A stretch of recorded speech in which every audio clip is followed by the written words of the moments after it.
Dehors c'est l'automne, mais ça on s'en fout car tout comme les feuilles qui tombent des arbres, des dizaines d'animés sortent également sur nos écrans, et bien au chaud. Après bon, je fais genre les sorties d'animés c'est unique à l'automne, alors que dans l'idée, le monde de l'animation japonaise nous fait tomber une cascade constante de feuilles. Et ça que ce soit au printemps, en été ou même en hiver, je suis sûr qu'ils pourraient même inventer une saison supplémentaire pour en sortir encore et toujours en plus grande quantité. Genre le printemps-été, c'est un mix entre le printemps et l'été. Ah enfin bref, peu importe, c'était juste pour faire une intro un peu stylée, tu vois. Avec toutes ces nouvelles sorties d'animés, il y a, telle une feuille cachée derrière chacune d'entre elles, des openings. Et si vous savez ces petits génériques d'1 minute 30 qui encapsulent avec une musique et des visuels la nature même d'une œuvre, qu'elle soit résumée ou bien tout simplement évoquée de manière détournée. Que l'on ait affaire à l'un ou à l'autre, ce sont toujours des véritables petits courts-métrages qui changent en général au sein d'une même série tous les arcs narratifs ou saisons afin de mieux représenter chaque segment de l'histoire. Prenez un pas en arrière sur de longues séries telles que One Piece et tous les openings mis bout à bout représentent une énorme fresque qui résume chaque tenant et aboutissant de l'œuvre. Et en plus, c'est plus rapide à regarder que le vrai animé au pire, voilà, je donne le tips comme ça. On parle de séries très appréciées comme One Piece, mais les openings savent exister de manière indépendante. En effet, ils survivront des fois à des animés qui n'ont pas forcément beaucoup de Sigma Rays, comme disent les jeunes. Comme par exemple l'opening de King's Games The Animation, absolument excellentissime avec son This is the end, this is the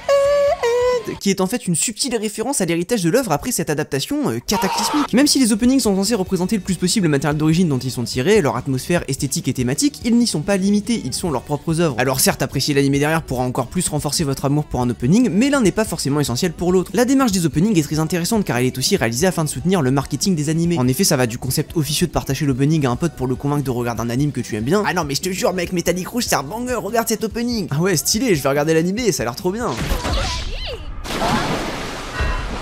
À la communication plus formelle, au Japon notamment, dans lequel les musiques des openings sont réalisées par des artistes souvent très connus. Leur nom associé à l'image de l'animé, les CD ensuite vendus des diverses musiques permettent de produire des recettes supplémentaires et faire parler de l'animé. Malgré cette facette, tout de même importante, cette culture du générique reste avant tout pour moi quelque chose de hautement artistique et passionnant. Voir comment les artistes, à savoir les directeurs, animateurs, chanteurs et j'en passe, choisissent de portrayer une œuvre, son ambiance et ses événements se révèle éternellement fascinant tant le concept est versatile et possible à tordre dans tous les sens. En plus de proposer un véritable pot pourri de tout ce qu'il y a de meilleur dans l'art, raconter une histoire, créer des visuels marquants et artistiques et faire le tout sur fond musical de fou. Autant de facettes qui, en symbiose et avec les curseurs au max, font d'un opening un vrai bon opening mémorable. Vous l'aurez compris, je suis un grand fan d'opening d'animé, je l'ai toujours été, et c'est pour ça qu'aujourd'hui je vous propose de plonger pour la deuxième fois dans une saison d'animé pour découvrir tous ces openings. La dernière fois c'était celle de l'été que je vous invite à aller voir si vous l'avez raté en cliquant juste ici. Et cette fois c'est l'automne, un peu en retard certes, mais pas grave, baladons-nous au milieu des feuilles qui tombent à la recherche de la perle rare, et croyez-moi cette saison on peut mettre perle et rare au pluriel. Salut à tous, je suis le Grand Gnocchi et bienvenue dans les openings de l'automne 2024, la dernière saison générique de l'année, que vous verrez sûrement l'année prochaine du coup, mais bon bref.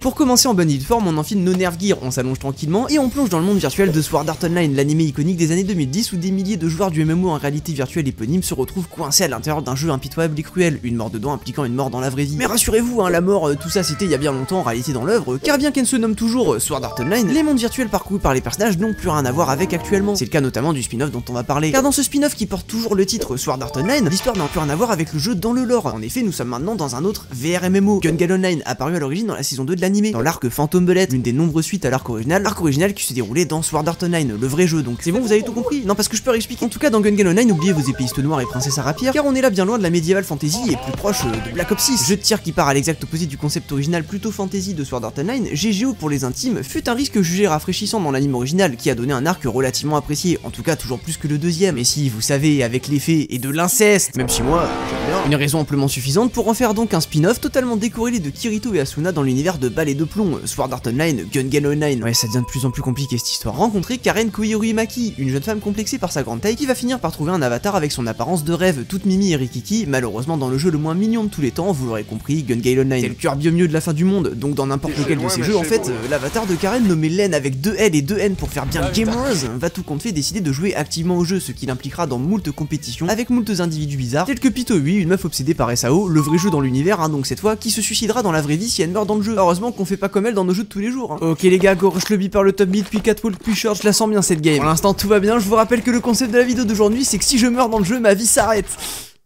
Oh.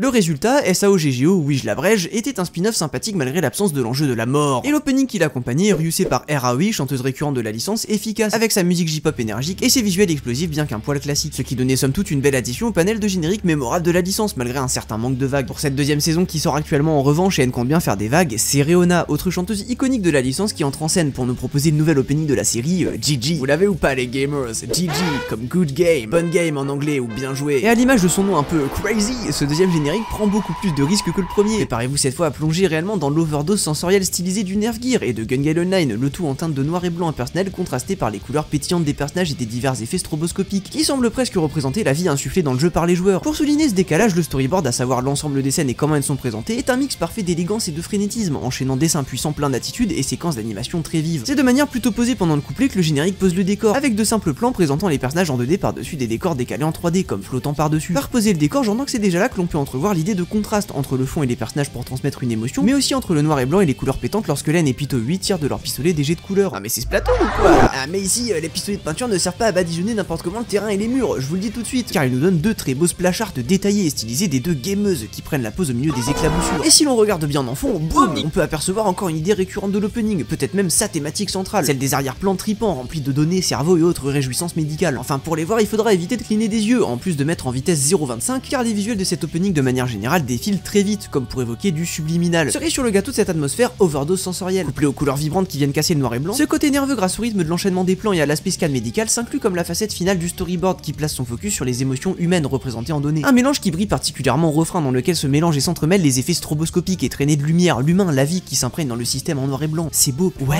Le tout dans des présentations successives de personnages somme toute assez classiques mais bien punchy grâce à une animation et surtout des dessins solides, particulièrement dans les style frames léchés et tripantes toujours dans une esthétique virtuelle, qui entrecoupe les séquences vivaces dans le tempo. L'animation brille quant à elle tout particulièrement dans les combats entre Len et Pito 8 où on ressent toute l'adrénaline et la vitesse du démon rose. Ah il est très démoniaque là. Ce sont en tout cas deux cuts pour ce combat, le premier animé par Tai dans lequel Len fuit les tirs de Pito 8 et le deuxième par Sota Shigetsugu avec caméra plongeante sur la seconde phase de leur affrontement dans laquelle Len tourne tout autour de Pito 8 jusqu'à ce que leurs couteaux s'entrechoquent. Bien que ces deux moments phares d'animation avec leurs mouvements de caméra inventifs et les traînées roses stroboscopiques de Len donnent le dernier coup de poing d'euphorie à l'opening, ils sont finalement assez fugaces à l'image de notre Loli au P90, clignez des yeux et vous le manquerez. Le générique se démarquant réellement par son sens du rythme dans son montage et l'enchaînement de ses plans ainsi que la manière dont il place ses personnages par-dessus ses arrière-plans qui titillent l'essence pour transmettre l'émotion et l'intensité. Un rythme parfaitement illustré par la structure du refrain, il commence avec une séquence mouvementée de tous les personnages qui tirent, ponctue l'intensité de sa première partie par un plan fixe abrupt et impactant des joueurs vus d'eux au milieu du jeu, puis se relance calmement dans sa deuxième partie avec des plans de Len et Pito 8 qui tournent sur elle-même, menant aux deux joueuses se faisant face dans des plans au fond blanc avant de se croiser dans l'explosion de particules du fond noir de celui d'après. Tout ça dans des coupures abruptes et cadencées afin de ponctuer cette représentation que c'est lorsqu'elles jouent ensemble qu'elles ressentent le plus d'excitation. En bref, un opening pour cette saison 2 de SAO-GGO absolument excellent de bout en bout pour commencer, et surtout beaucoup plus créatif que le premier, ce qui le rend automatiquement pour ma part plus appréciable et mémorable. La musique de Rona, et je ne pourrais pas insister suffisamment là-dessus, et le plan de l'explosion sensorielle de cet opening, et glorifie tous ces visuels dans une mélodie qui nous donne l'impression d'être en plein dans la compétition avec les personnages. Pour ça on remercie tout particulièrement la puissante voix de cette chanteuse d'exception qui marque d'autant plus l'instrumentale galvanisante avec de longues notes vigoureuses. Gigi étant finalement un nom parfaitement approprié pour la musique qui traduit l'adrénaline d'une partie de jeux vidéo gaming, même si en général contrairement aux paroles de fin elles se finissent rarement sur un We are the champion,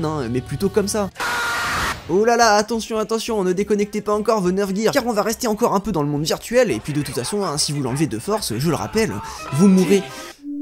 Ah bah non en fait. Imaginez Sword Art Online sans l'univers des 100 paliers de Lankrad, sans l'histoire impitoyable des milliers de joueurs prisonniers du virtuel, sans les enjeux de vie ou de mort. Oui, c'est un peu comme demander un Big Mac au McDo, sans fromage, sans oignon, sans cornichons, sans sauce et sans steak. Bah on a les pains quoi, et pourtant cela résume bien Shangri-La Frontière, dans lequel on peut voir un mec jouer à des jeux vidéo. Non mais c'est à dire que là il y a des gens qui regardent d'autres gens jouer à des jeux vidéo. Retrouvez Izutome Rakuro, dit le chasseur de boost du monde du gaming. En effet le mec n'est ni plus ni moins que le JDG version animée du futur, et ce qu'il aime par dessus tout c'est les jeux VR de merde, rager dessus et en venir à bout. Enfin ça c'est jusqu'au jour où on lui propose de peut-être arrêter de manger du caca et de jouer à un vrai jeu vidéo pour une fois, celui qu'on surnomme le GOAT parmi les GOAT. Oui c'est la vraie traduction Crunchyroll, Shangri-La Frontière. Fort de ses expériences sur les jeux de merde qui lui ont donné un skill incommensurable de puant mais il préfère appeler ça Laura, Rakuro sous les traits de son avatar Piaf en caleçon Son Raku, oui va se lancer à la conquête du VR MMO le plus prestigieux, et c'est cette boss unique encore jamais vaincue par qui que ce soit. Les deux premiers openings de la série étaient interprétés par FZMZ, un groupe spécialement créé pour l'anime dont les deux titres Broken Games et Danger Danger représentaient parfaitement la chasse aux monstres de Son Raku avec son ambiance hard rock. rock metal. Une ambiance qui n'a jamais été mieux représentée que par ce plan absolument trop stylé de Weatherman dans l'opening 2 qui dégaine son katana en même temps qu'un bruit de lame se joue dans la musique qui drop de plus belle juste après. C'était trop cool. Ouais. Le tout dans un Danger dont le nom était vraiment approprié d'ailleurs, tant on ressentait son intensité, son désespoir, son danger, assez littéralement. J'entends presque Walter White toquer à ma porte là. Alors voilà, avec la saison 2 diffusée actuellement et son tout nouvel opening Queen chanté cette fois par la chanteuse iconique de J-pop Lisa, la question est la suivante, ont-ils fait mieux? Et la réponse est oui.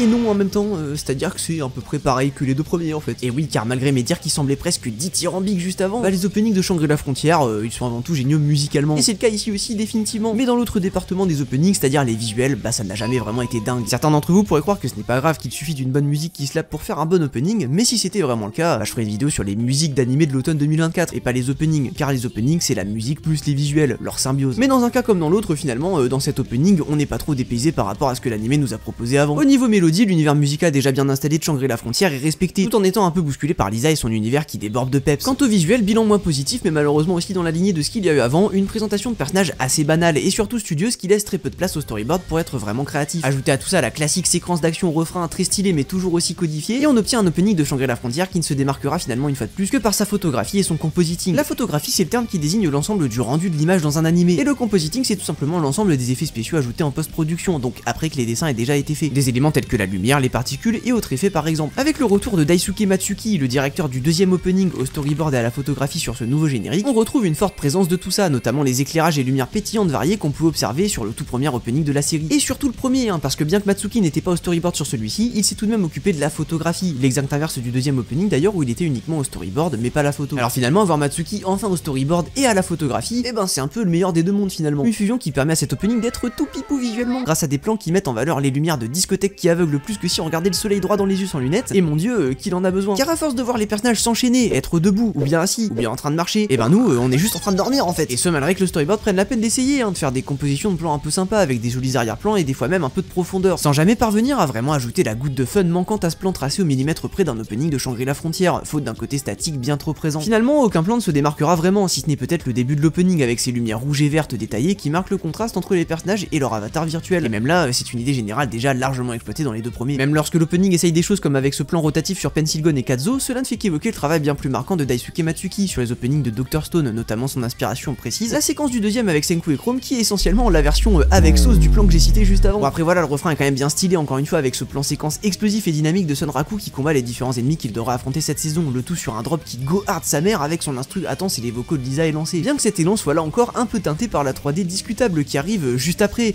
et aussi encore après.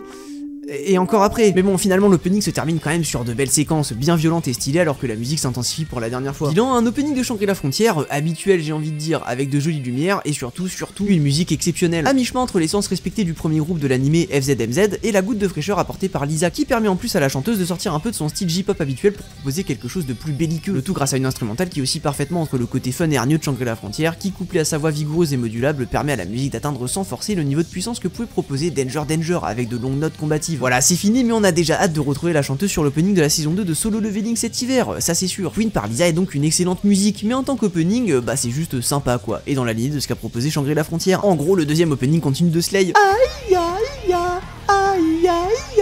Mais maintenant, je vais vous faire un tour de magie, vous allez tout oublier, toute notion de storyboard, compositing, ou même animation. Et ouais les gars, là il y aura même plus les pains du Big Mac. Laissez-moi vous présenter Ari Fureta from Commonplace to World's Strongest, un animé de type Isekai. Mais si, vous savez, c'est un peu comme les deux animés d'avant qui se passent dans un autre monde, sauf que c'est pas du virtuel. Oubliez vos casques tels que l'Oculus Quest pour accéder au monde de vos rêves, la porte vers les Isekai, c'est la mort. Mais bon, ça va, c'est pas aussi grave que ça en a l'air, hein. C'est d'ailleurs pas les protagonistes du genre qui vont s'en plaindre, ça c'est sûr. Et oui, parce que les bugs ont souvent de grosses vies de merde de toute façon, qui deviennent automatiquement trop stylés après avoir été écrabouillés par le célèbre camion Drug-kun, à coups de pouvoir inouï et femmes qui tombent sous leur charme juste parce qu'ils existent. Là où le regard passe, les fesses trépassent comme on dit. Enfin, tout ça ce n'est malheureusement pas le cas de notre ami Hajime Nagumo, cette énorme victime qui va juste se faire trahir par ses camarades de classe qui vont le faire tomber au fond du donjon le plus horrible de l'humanité. Vous noterez que j'ai bien mentionné ses camarades de classe. En effet, même avant sa malheureuse chute, le pauvre n'a même pas été jugé digne de passer sous les roues de Drug-kun, et à la place s'est juste fait transporter par un cercle magique avec toute sa classe alors qu'il assistait à son cours de maths du lundi. Dans une version cauchemardesque de la fantasy, Hajime va pour survivre se nourrir de monstres jusqu'à absorber leurs capacités et devenir dans la souffrance l'homme le plus puissant de tous les temps qui va rouler sur le reste du lobby, comme si on lui avait donné un gamepad pour incarner Bowser dans une game de Mario Party 10. Pour cela, il sera aidé de sa loli vampire amoureuse de lui qui la loot dans l'abysse,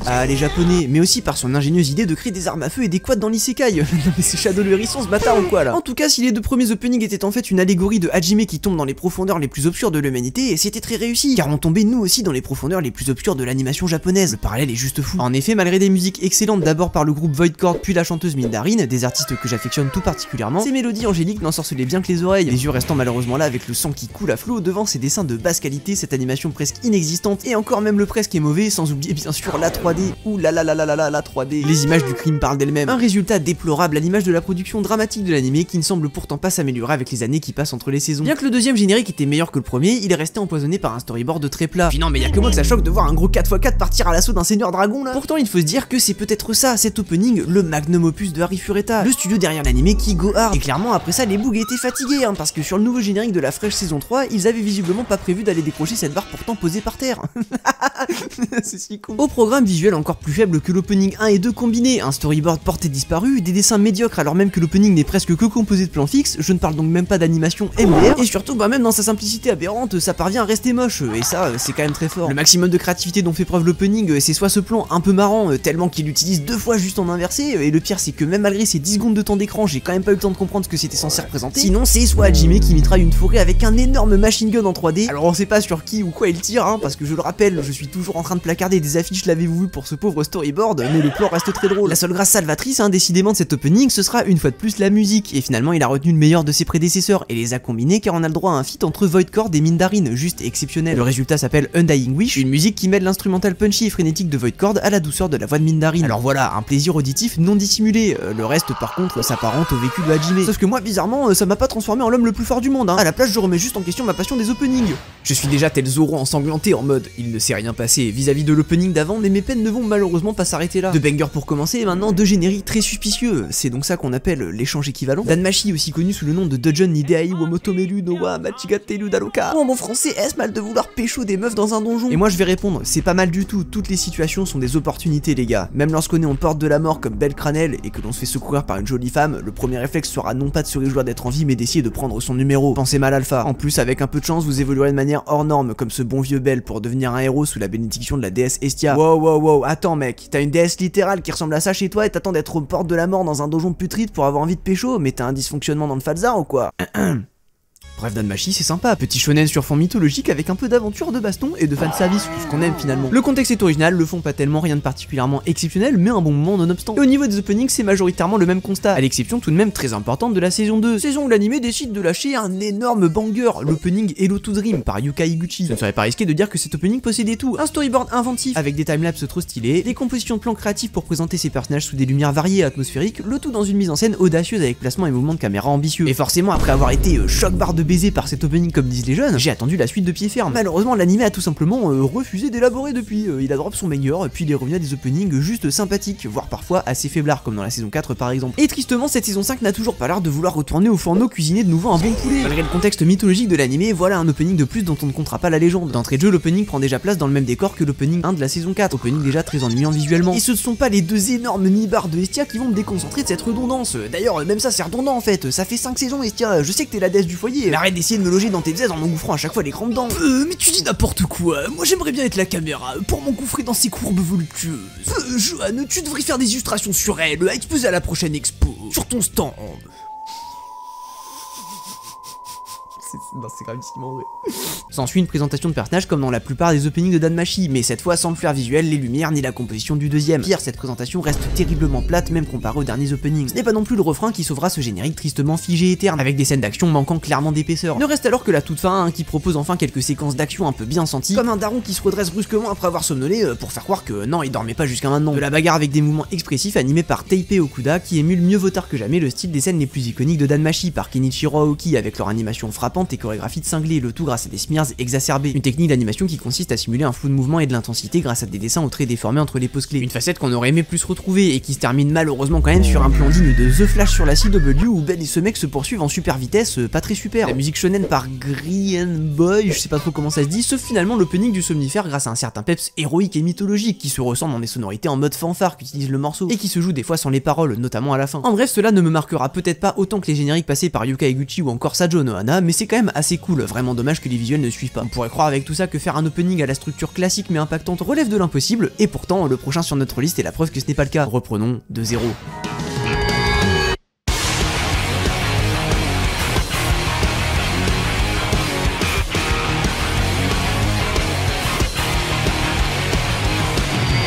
Re:Zero, l'un des isekai les plus populaires jamais créés, revient enfin avec une 3ème saison, plus qu'attendue. En effet, il aura fallu patienter 3 ans depuis la fin de la saison 2 pour pouvoir continuer de suivre les mésaventures de Subaru Natsuki, un otaku en survêt soudainement transporté encore dans un monde de magie et d'épée, alors que le mec voulait juste à la base acheter son Shonen Jump de la semaine. Mais là encore, pas de pouvoir cheater ni de harem pour le bonhomme qui va être confronté à la place à sa propre impuissance et forcé de la surpasser en devenant une meilleure personne. À cette fin, la seule habilité dont il hérite, c'est de mourir et revenir un peu avant dans le temps à chaque fois afin de préserver d'un destin funeste les gens qu'il veut protéger. Mourir encore et encore, c'est ce que Subaru devra faire pour outrepasser les mauvaises fins, tout en prenant conscience de ses lacunes mais aussi de la valeur de sa propre vie, alors qu'au fil des sacrifices il continue de rallier les personnages autour de lui par son nouveau courage. Et notre bon Subaru n'a pas fait que rallier les personnages autour de lui, car non loin il y a aussi les excellents openings. En effet, depuis le tout début de sa diffusion en 2016, l'œuvre a toujours eu un flair particulier dans ses génériques, et ce grâce au pouvoir de retour par mort de Subaru, ainsi que les fils narratifs et événements marquants qui se mêlent et s'entremêlent au fil des boucles temporelles dans l'anime. En conséquence logique de cette narration très riche, les possibilités sont de facto très nombreuses pour proposer des visuels intéressants et furent largement exploités par les divers openings de la série. Le premier et le troisième par exemple montraient les versions de Subaru se multiplier, une première fois avec espoir, puis une seconde dans l'horreur afin de portrer sa détermination, mais aussi le côté néfaste qu'elle peut avoir pour sa propre personne. Pour le reste et de manière générale, les openings ont toujours pris avantage du côté tortueux et embrumé de la narration présente dans le véritable animé, avec des visuels mystiques, anxiogènes, voire carrément menaçants, qui sont à chaque fois parvenus à encapsuler la nature même des boucles désespérantes desquelles Subaru doit s'extirper. Les musiques en pointe finale pour souligner avec brio l'atmosphère de l'œuvre tantôt sinistre avec des artistes comme Mifenroid ou Mayuma Eshima, tantôt courageuse avec Nonok ou l'emblématique Konomi Suzuki. Et justement pour cette saison 3, c'est cette dernière que l'on retrouve, une habituée donc de Re:Zero, qui avait déjà interprété non pas que le premier opening de la série mais aussi le troisième, et qui chante cette fois la musique Reweave. D'entrée jeu d'ailleurs, j'aime bien la constance dans les titres des openings qu'elle a chanté avec son petit préfixe re à chaque fois, Redo, Realize et maintenant Reweave. En tout cas avec ce nouveau générique on est plutôt du côté de l'espoir, en effet pas de structure tortueuse ou anxiogène exceptionnellement cette fois, car l'arc adapté par l'opening se nomme Attaque et se centre exclusivement autour de la bagarre contre les archevêques du culte de la sorcière pour la cité de Pristella. À l'image de ce nouveau chapitre à la promesse plus directe, l'opening peut faire de même et tout simplement s'axer autour de la bagarre. Et bien que l'on ait là affaire à du classique de chez classique, présentation de personnages de couplets et combats successifs au refrain, l'opening est malgré tout loin d'être oubliable. Peut-être tout simplement car c'est bien réalisé, avec une qualité de dessin, d'animation et de réalisation bien supérieure à la décevante saison 2. Des facettes mises en valeur par le qualitatif storyboard de l'opening par Masahiro Shinohara. Pour ressentir l'efficacité de sa direction, pas besoin d'attendre très longtemps. En effet, en 20 secondes, le book nous pose tout ce qu'on doit savoir sur cette saison. Au début, la caméra plonge sur la cité de Pristella avec des notes mystérieuses alors que le logo apparaît. L'inquiétude s'installe, comme à l'accoutumée dans Re:Zero, on sait que quelque chose de terrible va une fois de plus se passer. Mais c'est là que la musique se lance avec Subaru qui tient la main de Béatrice, la caméra qui les passe et s'élance en pleine ville. Les visuels nous présentent alors de manière rythmique les différents clans des candidates au trône de l'Unica. Les visages des personnages sont hors champ, mais les différents plans entrecoupés de dessins colorés et détaillés qui nous les montrent entièrement. Et voilà, après cette intro, on comprend que l'habituel ton angoissant de la série va être complètement retourné pour un hymne galvanisant qui continue durant le couplet alors que l'on découvre le seul clan qui n'a pas encore été présenté, celui d'Emilia et donc de Subaru. Présentation très classique, mais je ne sais pas si c'est le décor rafraîchissant de la cité d'eau bleu clair ou bien les dessins détaillés, ces simples plans éloignés puis zoom rapprochés sur les personnages se révèlent terriblement efficaces et entraînants. De toute façon, la monotonie n'a pas le temps de s'installer car malgré le fait que l'on soit sur un opening plutôt optimiste, on retrouve quand même les enjeux macabres caractéristiques à l'œuvre illustrée dans la séquence pré-refrain. D'abord avec une suite d'images fixes qui présentent les personnages et divers éléments mystérieux qui contiennent d'ailleurs le maximum de screen time de Rem cette saison, à savoir une demi-seconde. C'est quand que tu te réveilles, bordel! Puis avec ce passage que j'adore où les images de la paisible cité sont transformées l'une après l'autre en bains de sang jonchés de cadavres. Il y a vraiment un sens d'effroi construit dans ces séquences qui se ponctuent finalement et logiquement par l'apparition des archevêques débordant de leur folie habituelle. Les plans détaillés et composés de manière menaçante mettent vraiment en valeur les antagonistes de cette saison avec des idées géniales comme Sirius qui se balance la tête à l'envers au bout de sa chaîne sous la lumière ou encore le deuxième évêque de la gourmandise qui se reflète dans l'eau sous les pieds du premier dans un angle qui le rend à peine visible et terrifiant. L'angoisse arrive à terme et le courage reprend le dessus avec un riff de guitare qui montre les deux camps se faire face, l'explosion du refrain peut commencer. Le studio White Fox derrière l'animé en profite allègrement pour montrer qu'ils ont les épaules pour réaliser cette saison remplie d'action, en nous proposant des séquences enfin à la hauteur de la qualité de la saison 1,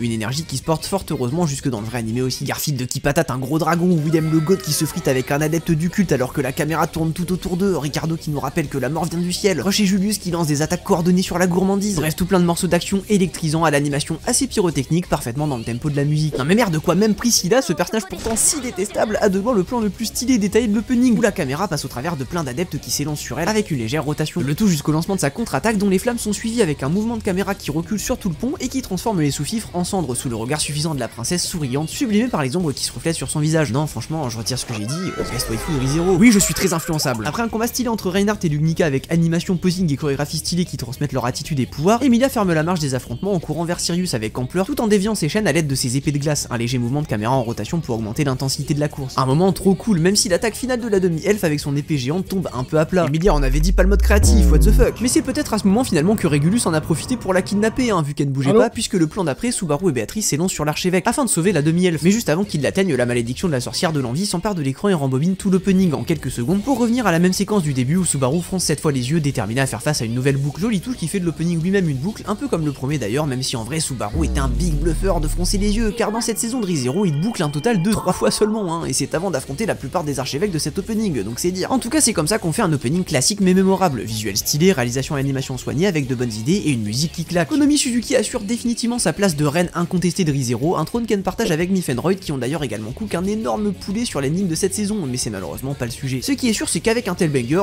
pas besoin de mourir pour embobiner cet opening encore et encore. Imaginez qu'il ne vous reste plus que 2 ans à vivre et que vous êtes endetté. Et non, ce n'est pas le scénario de Breaking Bad, car malgré un début similaire, dans notre nouvel animé Negapotion Glur, le gars va au contraire break good. Puis en des mecs très énervés qui veulent lui faire payer ses dettes, Tsunehiro Sasaki tombe durant sa fuite dans l'eau. C'est là qu'il se fait pêcher comme un poisson par Anna, une fille qui adore la pêche et qui lui fait ensuite rejoindre son groupe d'amateurs de la discipline dans une supérette qui se spécifie dans les objets liés au domaine. La vie de Tsunehiro va alors prendre un nouveau départ alors qu'il essaye de tirer le maximum du temps qui lui reste. Et on pourrait penser avec un postulat comme ça que l'opening va être triste, mélancolique, nous faire réfléchir sur la nature d'une vie. Sauf que pas du tout, putain, ouais, monte le son! Et non pas de dimension grave ici parce que la musique Ito littéralement file en français, en référence à la pêche ou quoi? Par l'artiste Van Deschop dédramatise totalement cette promesse. À la place, elle la rend délirante grâce à une instrumentale chaotique remplie de sons rigolos ainsi qu'à la voix du chanteur à l'autotune très proéminente, 2 éléments qui donnent finalement presque un côté cartoon au tout. Je dois bien l'admettre, le style est spécial mais perso j'aime beaucoup, c'est très frais et pétillant. Je dirais même que ça donne la pêche.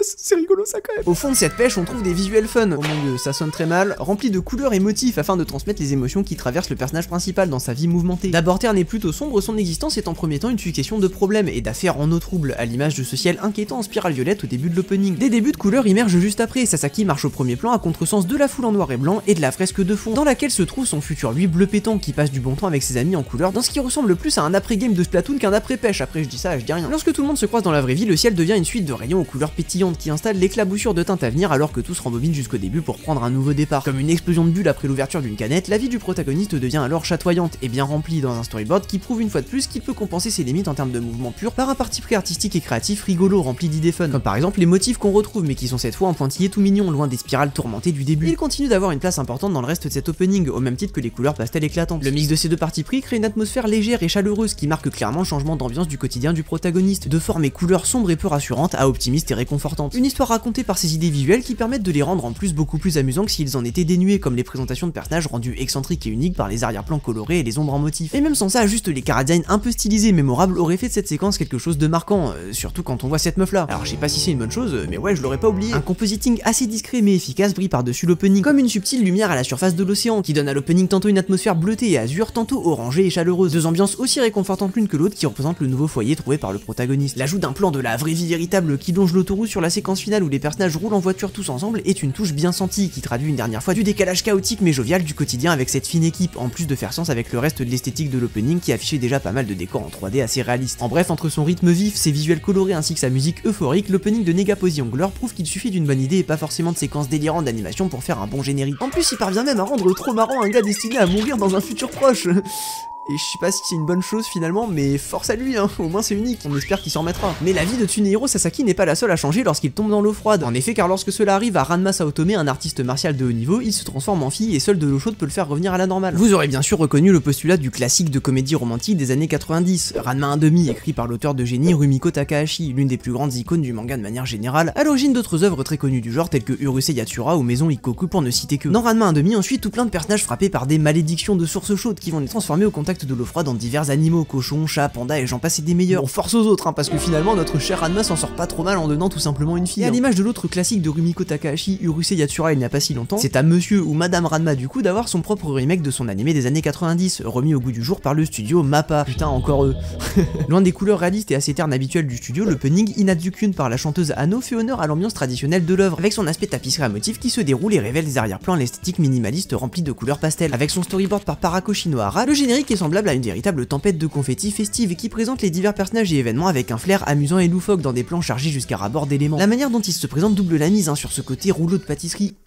De pâtisserie, mais n'importe quoi. La manière dont il se présente double la mise, hein, sur ce côté rouleau de tapisserie tombé par terre, notamment avec son début en défilement latéral, mais aussi par la suite avec d'autres mouvements de caméra sur les différents plans, parfois plus timides, qui laisseront la mise en scène des personnages ainsi que les motifs et couleurs qui les accompagnent être leur véritable chair. Des idées amusantes telles que cette séquence où les personnages sont en dessin découpé par-dessus un décor avec plus de profondeur, un ensemble qui évoque presque un côté théâtre fait dans le style collage, une atmosphère rocambolesque définitivement présente un peu partout dans le générique grâce notamment à ces transitions naturelles avec livres qui s'ouvrent et se referment et qui permettent au générique de se ressentir comme une seule fresque qui se déroule. Et cet élan ne s'interrompt jamais vraiment car même lorsqu'il n'y a pas de transition naturelle, la manière dont les plans et les séquences sont découpés est inventive et astucieuse et permet de continuer à enchaîner naturellement l'action. C'est le cas juste avant le refrain par exemple où tous les personnages apparaissent dans des cases. Akane sort de son espace et arrose Ranma d'eau froide avec un tuyau d'arrosage pour le transformer en fille, ce qui mène naturellement au refrain où Ranma est en fille et se transforme de nouveau en homme. En parlant du refrain, malgré qu'on voit de l'animation un peu stylée à ce moment-là, l'aspect fresque n'est pas abandonné pour autant, puisqu'à la fin de cette séquence créative où Ranma chevauche une théière avant de tomber dans son eau chaude pour retrouver tous les personnages plus bas, l'action finale se fige en quelque sorte et laisse le temps d'admirer la scène vers laquelle a mené tous ces mouvements. À tous les tournants de l'opening, les motifs rigolos et la direction artistique pastel vont s'occuper d'insuffler de la vie à cette direction artistique années 90, notamment dans les chara design à gros yeux éternellement charmants. Et bien que l'on ne retrouve malheureusement pas la même richesse de couleurs ni la même folie créative des openings du remake de Urusei Yatsura, le fait est de constater qu'on est tout de même là face à un opening qui rend honneur à l'œuvre qui est Ranma 1/2. Et ce même si pareil, niveau musique et ambiance de manière générale, rien ne rivalisera jamais avec l'intemporel animé de 90.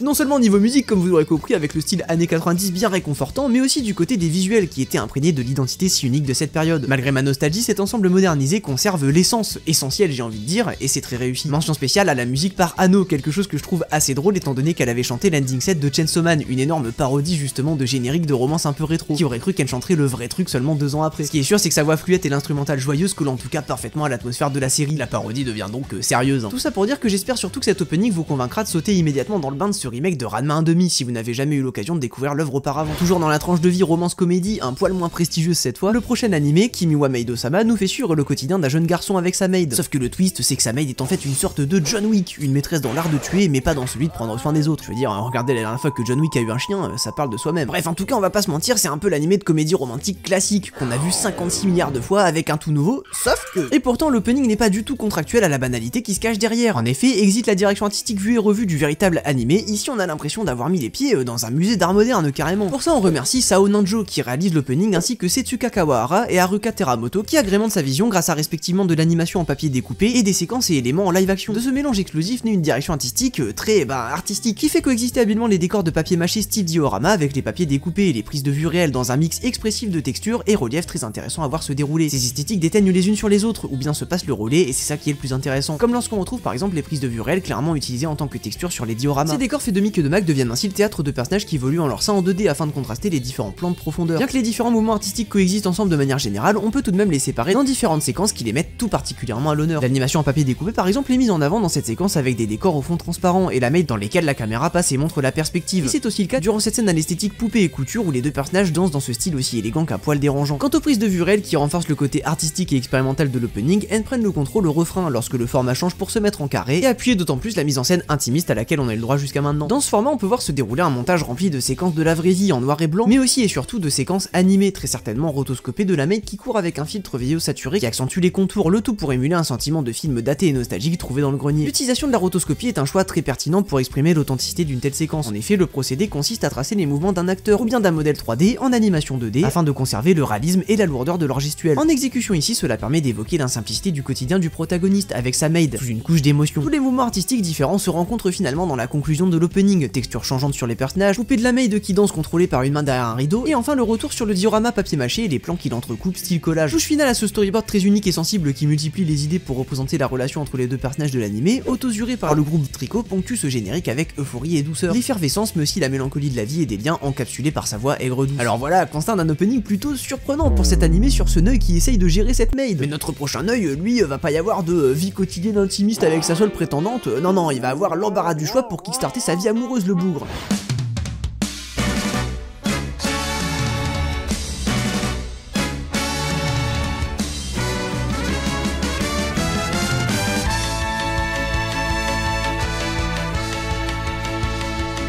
Et tout comme Kimi wa Maid-sama, ce prochain animé dont on va parler ne paye pas de mine de l'extérieur. C'est un harem dans lequel on suit un mec destiné à marier l'une des 3 filles à la fin, parce que raison, même si pour le coup cette fois elles sont assez complexes en fait. Voyez-vous, le protagoniste ne croit pas en Dieu à cause de la perte tragique de ses parents lorsqu'il n'était qu'un enfant, ce qui le pousse à poursuivre le métier de docteur. Mais pour étudier tranquillement, il a besoin d'un endroit calme, ce qui l'amène dans un temple, ironie du sort, reclus du reste du monde. Malheureusement, pour pouvoir y rester, il va être obligé d'accepter de se marier plus tard à l'une des 3 prêtresses qui y travaillent, afin d'hériter de l'endroit et assurer sa prospérité. Bon au pire, mec, va étudier autre part, non? Amagami Sanshi no En Musubi, Trying the Knot with an Amagami Sister, littéralement nouer le nœud avec une sœur Amagami en référence au nœud des kimonos que portent les prêtresses dans l'anime, nous propose contre toute attente et malgré son postulat de harem classique, un opening tout aussi surprenant que Kimi wa Maid-sama, rythmé justement par les nœuds et les liens entre les personnages. On y voit aussi le grand retour d'ores et déjà de Momohiro Clover Z à la musique, le groupe de filles qui avait chanté le dernier opening de Slime, dont nous avions parlé dans ma première vidéo sur les openings et qui était juste hyper jovial et entraînant. C'est le cas une fois de plus ici avec ce nouveau morceau nommé Yawaku Koishite Zutto Bokurade Irademasioni. Oh, y en a des mots là. Un titre imprégné de la douceur frénétique du groupe. On y retrouve pour l'accompagner visuellement un schéma plutôt classique composé de présentations de personnages, de vie quotidienne, puis d'une séquence de danse au refrain. Mais déjà il y a de la danse au refrain, donc selon mon théorème personnel, danse égale banger, mais en plus les clichés sont exécutés ici avec savoir-faire et surtout fraîcheur, que ce soit grâce aux couleurs pétantes, un compositing atmosphérique et bien sûr l'idée des nœuds qui relient les séquences de l'opening. Le premier défilé de personnages est riche en teintes et fait prendre vie à ces nouvelles waifus en les contrastant par des arrière-plans colorés avec motifs qui les représentent. Beauté bleue glaciale, fleurs rouges vigoureuses et fleuve vert tranquille. Leur gestuelle reste un peu plus classique mais rythmée par l'attachement de leurs nœuds avant d'apparaître pleinement à l'écran, fameux fil rouge qui reviendra plus tard dans l'opening. L'autre facette présente tout du long, c'est les lumières très éblouissantes qui, couplées aux bordures de l'écran un poil flou, donnent un sentiment illusoire aux diverses séquences, comme dans un rêve. Comme pour relier en un joli nœud toutes ces facettes, couleurs, motifs, lumière, ce seront finalement et tout simplement les idées de mise en scène qui vont s'occuper de serrer le kimono d'un opening sur son 31. La plus évidente et celle qui m'a le plus frappé en tout cas, c'est la manière dont est représentée la vie quotidienne avec les 3 prêtresses du point de vue du protagoniste. À chaque fois qu'il baisse la tête dans les scènes avec chacune d'entre elles, il relève les yeux dans la suivante avec des mouvements de caméra et de gestuels expressifs. Le tout par-dessus un passage dans la musique qui donne clairement la structure pour cette séquence rocambolesque du quotidien avec enchaînement rapide de notes qui monte crescendo à chaque changement de point de vue. Alors oui, on peut dire que l'opening a probablement pique ici, mais on ne va pas oublier pour autant l'autre séquence très réussie de danse traditionnelle des prêtresses au refrain, très élégante et pyrotechnique, en plus d'être rythmée par les sons presque rituels de cloche. Ni celle juste après où les personnages plus secondaires défilent, tous reliés par le fameux nœud rouge des kimonos. Visuel chaleureux et musique galvanisante par les filles de Momohiro Clover Z, j'ai envie de dire que je suis un homme heureux. Ouais, au moins aussi heureux que le protagoniste qui étudie sans se douter ou soucier que 3 prêtresses veulent clairement tâter de son levier de vitesse.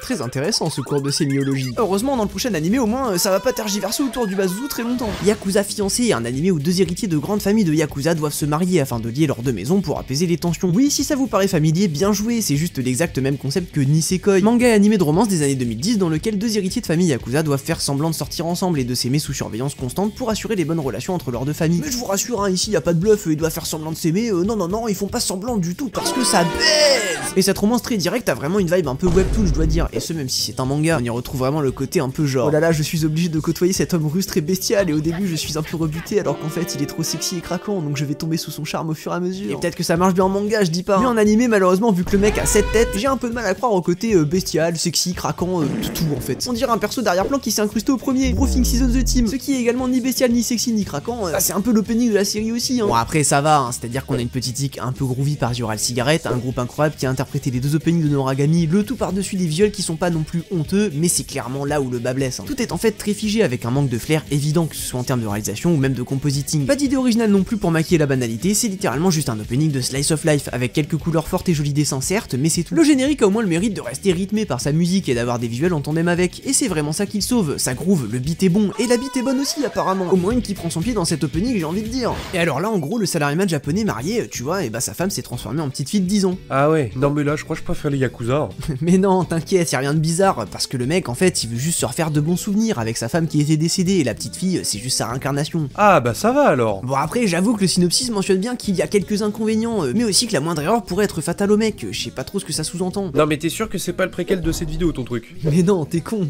Norman, il est pas japonais. En plus, t'es mauvaise langue, hein, l'opening est pas si mal. Alors ok, c'est du classique, mais plutôt bien fait. Y a pas trop de folie dans le storyboard, la réalisation ou l'animation, mais tout est plutôt bien rempli, coloré. Mention spéciale au crédit intégré aux compositions des plans. Toujours une petite touche appréciable quand un générique fait ça. On a même le droit à un début plutôt stylé, un peu ancré, et une fin comme gribouillée au crayon. Des partis pris quand même assez risqués et intéressants pour un animé aussi obscur, et à la production sûrement pas mirobolante. Ok, scène numéro 4 là avec les sites bizarres là que je connais pas, enfin bref. Ok, tu m'as convaincu. Du coup, on regarde ça où par hasard?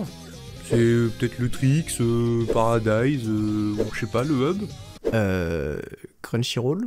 Ah, mais du coup c'est vraiment pas hentai. Allez, un dernier slice of life pour finir, et pas des moindres, parlons de l'un de mes openings préférés de cette saison, celui de Blue Box. Et oui, car malgré ses apparences d'anime de sport, on trouve dans cette boîte bleue un anime de romance vie quotidienne pur jus, dans lequel les disciplines portrayées servent en fait à connecter les deux tourtereaux. Chaque matin dans le gymnase de son lycée, Taiki Inomata pratique le badminton avec assiduité, non pas pour la passion du sport, mais plutôt par amour pour Shinatsu Kano, la joueuse phare de l'équipe de basketball féminine, avec laquelle il peut partager un moment privilégié tous les jours dans le bâtiment autrement vide. Peinant à se rapprocher d'elle, ce qu'il ne sait pas, c'est que sa discipline et son assiduité lui valent l'admiration de Shinatsu, une admiration qui la motive à rester derrière ses parents lorsqu'il déménage à l'étranger, afin de poursuivre son rêve de jouer à un niveau national. Taiki, sa bien-aimée sous son toit, va décider de lui aussi viser le niveau national, malgré les lourdes difficultés qui l'attendent, afin de garder la cadence pour rester à ses côtés. À l'opening de cette romance candide, on retrouve les très appropriés Official Higedandisme, connus pour des openings tels que ceux de Tokyo Revengers ou le premier de Spy X Family, un groupe que j'affectionne tout particulièrement, grâce à leur flair aigre doux, nostalgique et réconfortant. Quelque chose qu'on le retrouve dans ce nouveau titre, Same Blue, ode à la jeunesse et aux fortes émotions avec un zeste de douceur, de puissance et de mélancolie qui colle parfaitement à l'histoire racontée par l'œuvre. La cerise sur cette touchante pièce montée n'est nul autre que le storyboard réalisé par ni plus ni moins que Tetsuro Araki, une légende vivante vétéran de l'animation japonaise, notamment connu pour être le réalisateur de Death Note ou encore de la première saison de l'Attaque des Titans. Un génie absolu qui a révolutionné le médium grâce à sa réalisation ambitieuse, très pyrotechnique et grandiloquente, d'autant plus dans l'Attaque des Titans avec les décors en 3D qui permettaient plus de liberté dans les mouvements de caméra, et qui n'est pas étranger à l'art des openings, ayant réalisé les génériques de ses deux œuvres phares, ainsi que plus récemment les deuxièmes de Boku no Kokoro no Yabayatsu et Spy X Family. Si un tel palmarès non seulement dans le médium de manière générale mais aussi dans l'art du générique ne suffisait pas, Tetsuro Araki revient une fois de plus sur l'opening de Blue Box pour se mettre une nouvelle médaille autour du cou. Et avec les 50 autres, il va commencer à avoir des douleurs cervicales, le frérot. Véritable sublimation du manga d'origine et de son style graphique qui évoque celui du genre shoujo dit manga pour filles, son storyboard met en scène la vie des personnages ainsi que leurs émotions, leurs liens et objectifs avec mélancolie, dans une dimension très humaine et intimiste. Sous un filtre et des tons de couleur orange-marron qui le rendent semblable à une vieille pellicule, l'opening dégage une atmosphère très nostalgique. Les décors et plans de manière générale très minutieux sur lesquels se reflètent les fortes lumières doublent la mise sur l'atmosphère très terre-à-terre du générique, avec presque trop de détails en quelque sorte qui permettent d'accentuer son aspect daté et donc son réalisme. Une esthétique qui crie Tetsuro Araki car on y retrouve bien le goût habituel du monsieur pour les éclairages naturellement atmosphériques, mais aussi les compositions de plans riches qui prennent vie sur plusieurs niveaux. Grâce à ses multiples couches de lecture avec plusieurs profondeurs de plans différents, le storyboard est engageant et évoque un sens de profondeur et d'espace, les lumières étant la surprise du chef pour surligner les détails qui s'y cachent. C'est avec des plans tels que ceux du début de l'opening avec Shinatsu au milieu de son équipe et Taiki qui la regarde derrière le filet de badminton devant d'autres joueurs que l'on comprend pour la première fois la richesse visuelle du générique. Premier plan, second plan, troisième et arrière-plan composent ces deux scènes et représentent non seulement la complexité des compositions qu'on retrouvera dans tout l'opening, mais aussi sa philosophie. Approcher les personnages et leurs combats avec réalisme et authenticité dans des scènes banales de la vie de tous les jours, tout l'inverse d'openings stylisés comme Ranma 1/2 par exemple. Ici c'est la banalité des scènes qui fait justement leur force et leur impact. C'est cette simplicité qui les rend belles, comme si nous étions plongés dans le quotidien des personnages directement à leur côté. Même si ces moments sont banals dans le fond, ils sont très loin de l'être dans la forme. Il s'agit de sublimer la vie quotidienne, la rendre plus vraie et grande que nature. Dans ce but, aucun plan n'est simple ou plat. Chaque geste et événement du quotidien se voit donner une épaisseur presque palpable par la richesse donc du storyboard et du compositing, et qui passe aussi par la mine du crayon avec des dessins absolument magnifiques, que ce soit sur les décors bien sûr, mais aussi les personnages aux traits minutieux et raffinés qui affichent avec puissance les émotions qu'ils traversent. C'est là que le style shoujo du manga original est amené à la vie avec une pétillance rare qui permet aux personnages de crever l'écran. De la fabrique détaillée des vêtements en passant par les nombreux traits du visage et leurs pupilles profondes, le tout jusqu'au bout des moindres mèches de cheveux brillantes. Ce qui tombe plutôt bien car malgré des scènes très chargées, le centre de l'attention de cet opening est toujours sur les personnages, que ce soit de par leurs apparitions directes ou bien de manière plus subtile avec des paysages et objets qui évoquent quelque chose sur eux, leurs objectifs et leurs liens. Le tout dans une escalade naturelle de leurs relations, ambitions et batailles intérieures qui s'entremêlent et se contrastent dans la structure du générique avec des détails subtils. Par exemple, comme l'opening est plus ou moins du point de vue de Taiki, Shinatsu est la plupart du temps distante et inatteignable, tout l'inverse des plans sur lui qui sont rapprochés et directs comme si nous étions à ses côtés pour ainsi ressentir la distance qui les sépare. Tout ça pendant que sa pauvre amie d'enfance Ina est toujours soit de loin, soit le visage caché et presque comme dans l'ombre de cet amour alors qu'elle voudrait pourtant en être l'objet. Tellement d'ailleurs que la pauvre se retrouve sous la pluie à regarder l'eau ruisseler le long des trottoirs. Et oui les gars, c'est ça d'être une amie d'enfance dans un animé de romance. Avec sa narration et sa réalisation, l'opening explore et fait vivre cette jeunesse tout aussi authentique que dévastatrice. Et quoi de mieux pour représenter tout ça que le refrain qui fait exploser toutes ses relations et motivations dans une présentation bombastique qui suit Taiki dans le match de badminton badminton de sa vie, entrecoupée de séquences qui lient ses difficultés et batailles à celles des autres personnages, en plus de lui rappeler les origines de sa détermination. La séquence est définitivement la plus évocatrice du style de Tetsuro Araki, mise en scène avec une pyrotechnie confiante dans son utilisation de décors en 3D. On pourrait le croire atténué par rapport à l'attaque des titans par exemple, et pourtant les séquences d'animation puissantes et élancées qui suivent parfaitement les mouvements de caméra frénétiques et complexes sans jamais diluer l'action sont là pour prouver le contraire. Taiki fait clairement des moves aussi impressionnants que Eren Yeager, et tout ça sans l'équipement tridimensionnel. En tout cas c'est comme ça que le travail étonnant habituel de Araki le portrait, alors que dans la vraie vie,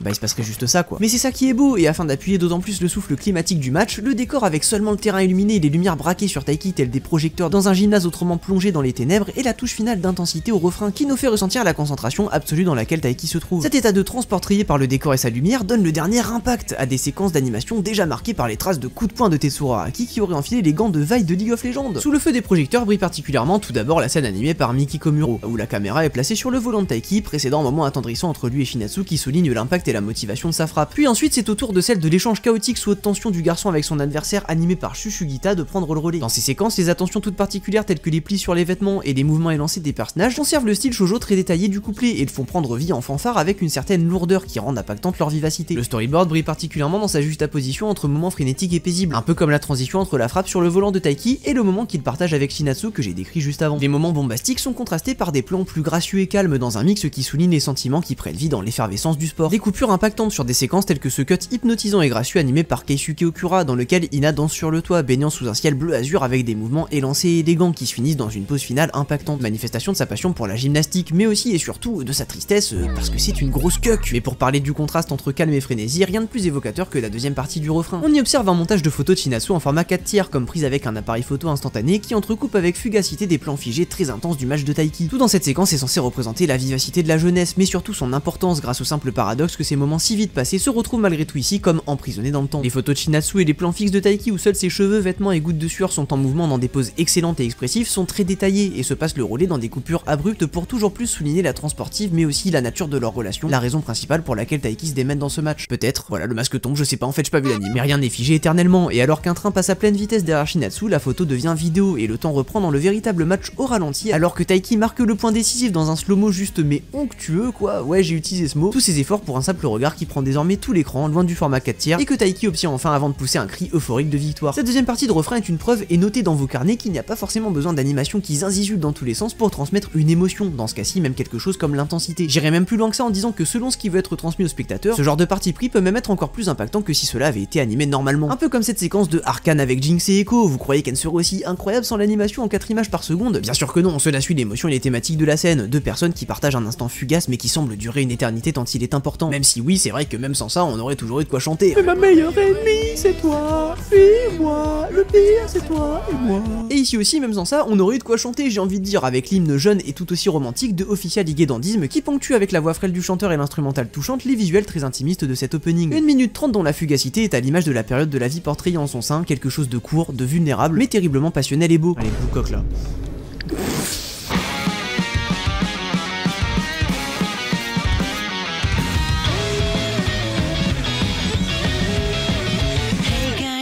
La fugacité est aussi le terme qui pourrait décrire les séquences d'animation de la nouvelle saison de Blue Lock, le battle royale entre 300 joueurs de football dont l'unique survivant deviendra l'attaquant ultime qui réformera avec son ego une équipe japonaise trop studieuse. Enfin fugace, je suis gentil car l'animation est en réalité invisible à l'œil nu, comme si un TGV venait de passer devant nous et encore, lui au moins on est sûr qu'il existe. Car ce qui est malheureusement bien visible en 4K 60 FPS edit TikTok, ce sont ces diaporamas ambulants dans lesquels quelqu'un a visiblement renversé tous ses presets After Effects par accident en tentant désespérément de baquer ses personnages qui slide, zoom et se dandinent en 3D. Là faut bien comprendre qu'on est plus sur Blue Cock que Blue Lock, hein, tellement on a les boules bleues de voir ce match tant attendu contre l'U20, confrontation sportive la plus prestigieuse du manga d'origine réalisée en mode vidéo de gnocchi. Alors voilà, il faut toujours se rappeler malgré tout que ce n'est pas la faute des animateurs et du staff, en temps normal capable de grandes choses et qui bossent même ici d'arrache-pied dans des plannings atroces pour proposer une expérience malgré tout correcte à regarder, avec même quelques vraies fulgurances. Non, ce qu'il faut blâmer, et comme d'habitude j'ai envie de dire, ce sont 2 saisons et un film de Blue Lock en seulement un peu plus de 3 ans, le tout pour un manga au trait très complexe à adapter, et ça c'est qui le décide? Et bah les méchants hommes en costard habituels au sommet de tout, appelés dans l'animation japonaise base les comités de production qui veulent juste maximiser le profit le plus vite possible sur les œuvres du moment. Enfin bref, maintenant que j'ai tapé sur ce cheval mort, normal en même temps vu qu'il y a Nagi dans l'animé, concentrons-nous sur du positif, du très positif même. Je parle bien sûr du tout nouvel opening de cette saison 2 de Blue Lock intitulé Bojaku no Charisma par Unison Square Garden, un retour remarqué du groupe qui avait chanté le premier opening de l'animé Chaos Gakiwamaru et qui revient ici avec une musique très similaire, euphorique et turbulente. Musique similaire oui, mais visuellement par contre on est plus sur une inspiration du côté de Judgment, l'opening 2 de la série qui arborait une esthétique stylisée en mode pop art avec des transitions organiques qu'il faisait presque passer pour un clip de musique, notamment avec les paroles qui s'intégraient dans les compositions de plans. L'animation et le mouvement y étaient donc très limités avec presque uniquement que des dessins figés dont le manque de punch était compensé par les idées de rendu, mise en scène et transition entre les plans. Et dans cet opening de la saison 2, on retrouve les mêmes lacunes oui, mais aussi et surtout les mêmes forces, démultipliées par rapport à l'opening 2 et qui ont presque entièrement maquillé les soucis. Le style est plus pétant et coloré que jamais, imitant un fort aspect peinture dont le saut semble se renverser sur tous les plans, donnant un côté esquisse rafraîchissant, d'autant plus grâce au rendu des textures qui s'étalent quand la caméra bouge, permettant de traduire un certain sentiment de mouvement et de vélocité. Si l'on plisse les yeux, on y remarque également un petit filtre pointillé qui conserve une partie de l'ADN pop art de son prédécesseur. Si tous les curseurs ont été mis au maximum pour ce nouvel opening, c'est aussi malheureusement le cas de la 3D, dont l'utilisation est également beaucoup plus forte cette saison que dans la première. Bien que cela puisse paraître comme une mauvaise chose, rappelons-nous que les forces de l'opening maquillent ce qui pourrait lui faire défaut. Ainsi, son rendu peinture et son compositing donnent le ton du Blue Lock et de l'U20 ainsi que de leur confrontation et permettent à la 3D d'être rendue esthétique. Elle brille dans des séquences où les possibilités de mise en scène qu'elle amène sont pleinement exploitées, offrant des scènes avec des mouvements aussi bien de personnages que de caméra riches qu'il aurait été impossible pour cette saison 2 de réaliser en 2D. Seul point noir au tableau, cette séquence pré-refrain de Rin qui s'entraîne en POV jusqu'au match central de la saison. L'idée est très bonne, montrant son parcours avec un angle intimiste au milieu de la glace brisée qui représente sa relation avec son frère, mais le tout se finit sans aucun filtre ou rendu particulier, et il a juste cette 3D telle quelle comme si quoi, elle sortait du véritable animé, non mais oh, y a des limites. Malgré cet écart, la 3D reste globalement léchée, et bien qu'elle soit très présente dans l'opening, la 2D a aussi l'occasion de briller avec le même niveau d'attention. Elle est également à l'image de la saison, assez limitée et figée, cependant tout comme la 3D, l'esthétique de l'opening la met en valeur avec un compositing détaillé et des compositions audacieuses de plans qui permettent à ces dessins immobiles de personnages qui glissent d'avoir soudainement un max d'aura. Non mais je te jure, il pue pas sa mère, c'est juste de l'aura bro. Comme dans ce plan que j'adore de l'U20 avec Sae Itoshi en son centre derrière lequel la lumière rouge du rond du drapeau japonais brille sur fond noir alors qu'il s'avance de manière menaçante avec les autres joueurs à contre-jour. Un texte U20 Japan fait passer Sae devant les autres joueurs toujours assombris derrière, une bonne manière de garder la surprise sur les adversaires du Blue Lock cette saison, mais aussi de souligner que le frère de Rin est le pivot de cette équipe qui manque d'ambition. Bien sûr, ce genre de composition brille tout particulièrement en refrain, qui marque le début de la confrontation fratricide sous les projecteurs bleus et rouges qui scindent l'écran en son centre pour encore plus les séparer. Mais ça va beaucoup plus loin après lorsque l'esthétique peinture et colorée de cet opening arrive à maturation dans le refrain, qui tout comme le deuxième générique nous offre des splash art magnifiques et détaillés des personnages qui baignent dans leurs auras devenus tourbillons de leur ego. Le début de la séquence où tout le monde s'élance dans des traînées et éclaboussures de peinture ainsi que les légers mouvements des différents personnages sur les plans en eux-mêmes et leurs transitions évoquent un sens de fluidité et de punch et surtout de style qui compense le manque clair de mouvement. Chaque joueur a le droit à son explosion de couleurs qu'il représente et fait briller ses capacités, Barreau dans le rouge et les éclairs pour traduire son jeu sauvage, la tempête incolore de Nagi pour son talent inné et son calme, ou encore le jaune enjoué de Bachira et ses freestyles. Sans oublier bien sûr le rose de Shido qui représente sûrement le fait qu'il est la semence et les filets l'ovule, ce sont des vraies lignes de dialogue de Blue Lock saison 2 qui sont prononcées par ce personnage. Sachez que son but le plus important est accessoirement l'une des fulgurances que j'ai mentionné il y a quelques minutes, une séquence d'animation qui est entrecoupée de spermatozoïdes en 3D pyrotechnique qui rushent vers un ovule.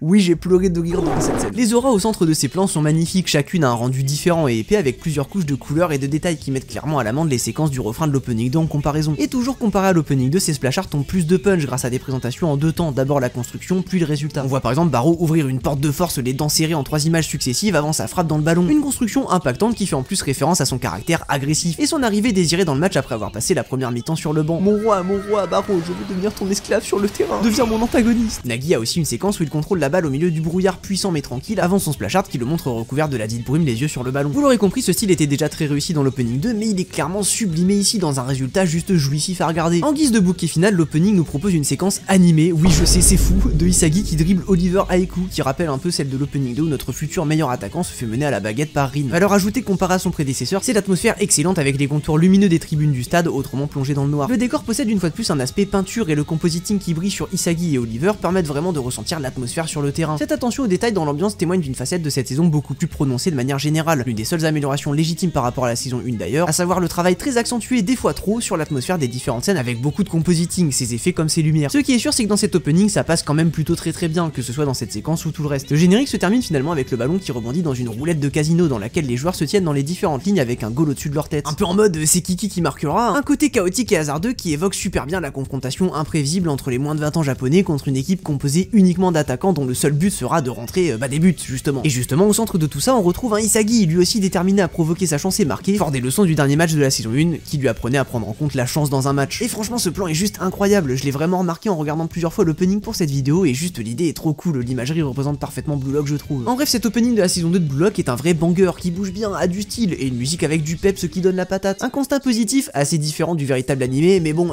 moi je regarde chaque semaine sans avoir lu le manga, et en vrai, on s'y fait. On pourrait dire que j'ai fait comme Isagi, je me suis décomposé et recomposé en pièces de puzzle, sauf que je ne suis pas devenu meilleur au foot, j'ai juste perdu mes standards.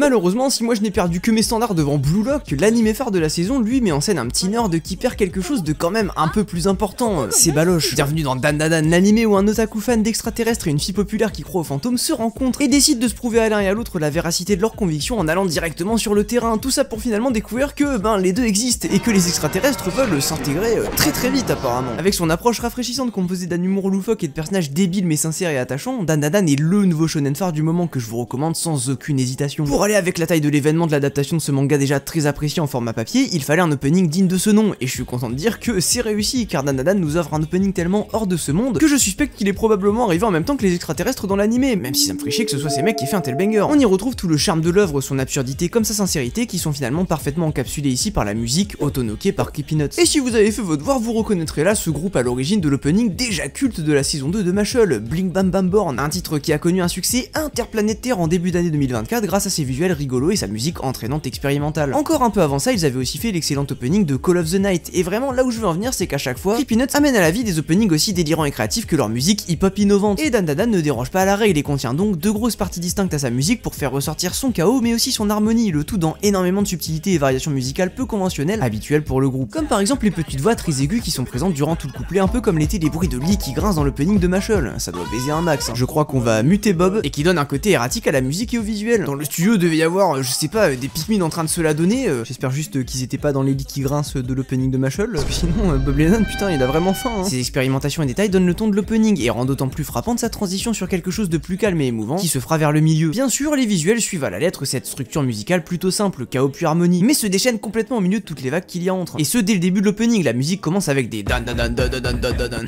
agressifs et rapides qui nous prennent par le col là comme ça et nous balancent direct dans la folie burlesque de l'anime, tout particulièrement grâce à ces présentations de personnages sur fond coloré dont les ombres et le contraste sont soulignés lorsqu'ils s'approchent de la caméra avec personnalité. Ces simples perspectives éloignées approchées donnent le ton d'un générique qui va beaucoup utiliser ce genre de tempo en deux temps, le tout sur fond de dessins et d'animations aussi détaillées qu'expressives. Dans des enchaînements de plans dynamiques grâce à des jeux d'ombre qui contiennent ce fameux tempo en deux temps, le couplet appartient aux aliens et fantômes que Okarun et Momo devront affronter dans la série, qui apparaissent de manière succincte, lumière allumée puis éteinte afin de révéler leurs facettes les plus horrifiques. Le contraste obtenu par ce parti pris est fort et d'autant plus appuyé par le montage dans lequel se glissent des sortes d'impact frame allongés qui appuient certains éléments ou actions comme les détails flippants des monstres ou bien ce coup de pied bien punchy de Momo. Une impact frame, c'est une technique qui consigne à donner de la puissance, de l'impact littéralement à un coup, une action, un mouvement avec une suite très rapide d'images d'animation. C'est ce qu'on retrouve dans cet opening de Dandadan, dans l'esprit en tout cas, car le procédé n'est pas aussi rapide qu'à l'accoutumée, même si cela suffit largement pour donner un timing très impactant à l'enchaînement des scènes. Un impact d'autant plus appuyé par l'aspect créé sur un tableau des diverses silhouettes de monstres et impact frame qui utilisent aussi dans les va-et-vient entre lumière et ténèbres des couleurs pétantes afin d'agrémenter le découpage. Reprenons la séquence du coup de pied de Momo par exemple, lorsque l'impact frame apparaît, le bleu marin de l'arrière-plan éclaire sa silhouette brièvement quand sa jambe est tendue. Aussi, lorsqu'elle retombe de nouveau ombrée, la lumière s'éteint derrière son dos et se dirige sur son visage éclairé au fur et à mesure de la descente. Jeux d'ombre donc qui permettent de jouer également avec la lumière et la couleur, chose qui continue d'ailleurs dans la séquence terrifiante de Mémé Turbo qui court vers la caméra en titubant, dans laquelle le rendu créé est vraiment appuyé et qui lorsqu'elle se retrouve face caméra devient rouge sang. Le tout jusqu'au moment de Okarun qui tire vers lui ses lunettes posées devant la caméra, une composition trop stylée avec un arrière-plan lumineux qui devient bleu une fois qu'il les a posées sur son nez pour projeter sa silhouette en noir avec vert blanc. Le mec apparaît ensuite au loin avec ses deux boules, puis après avoir été brûlé par une flamme, il passe en mode enflure en se révélant de manière bestiale avec des traits tremblants pour s'approcher et dévorer la caméra avec un visage terrifiant. À l'image de la séquence avec Momo, le sens du timing appuyé par le rendu créé et les changements de couleur et de lumière transmettent astucieusement dans le storyboard qui passe de lumineux à sinistre, l'évolution de Okarun de petit nerd mignon à yokai badass. Et en parlant de transformation, c'est juste après que la transition vers l'harmonie se fait dans la musique. Oui, c'est maintenant, on arrive enfin au fameux moment où l'âme quitte le corps pour être transportée au paradis, je parle bien sûr du Aideta.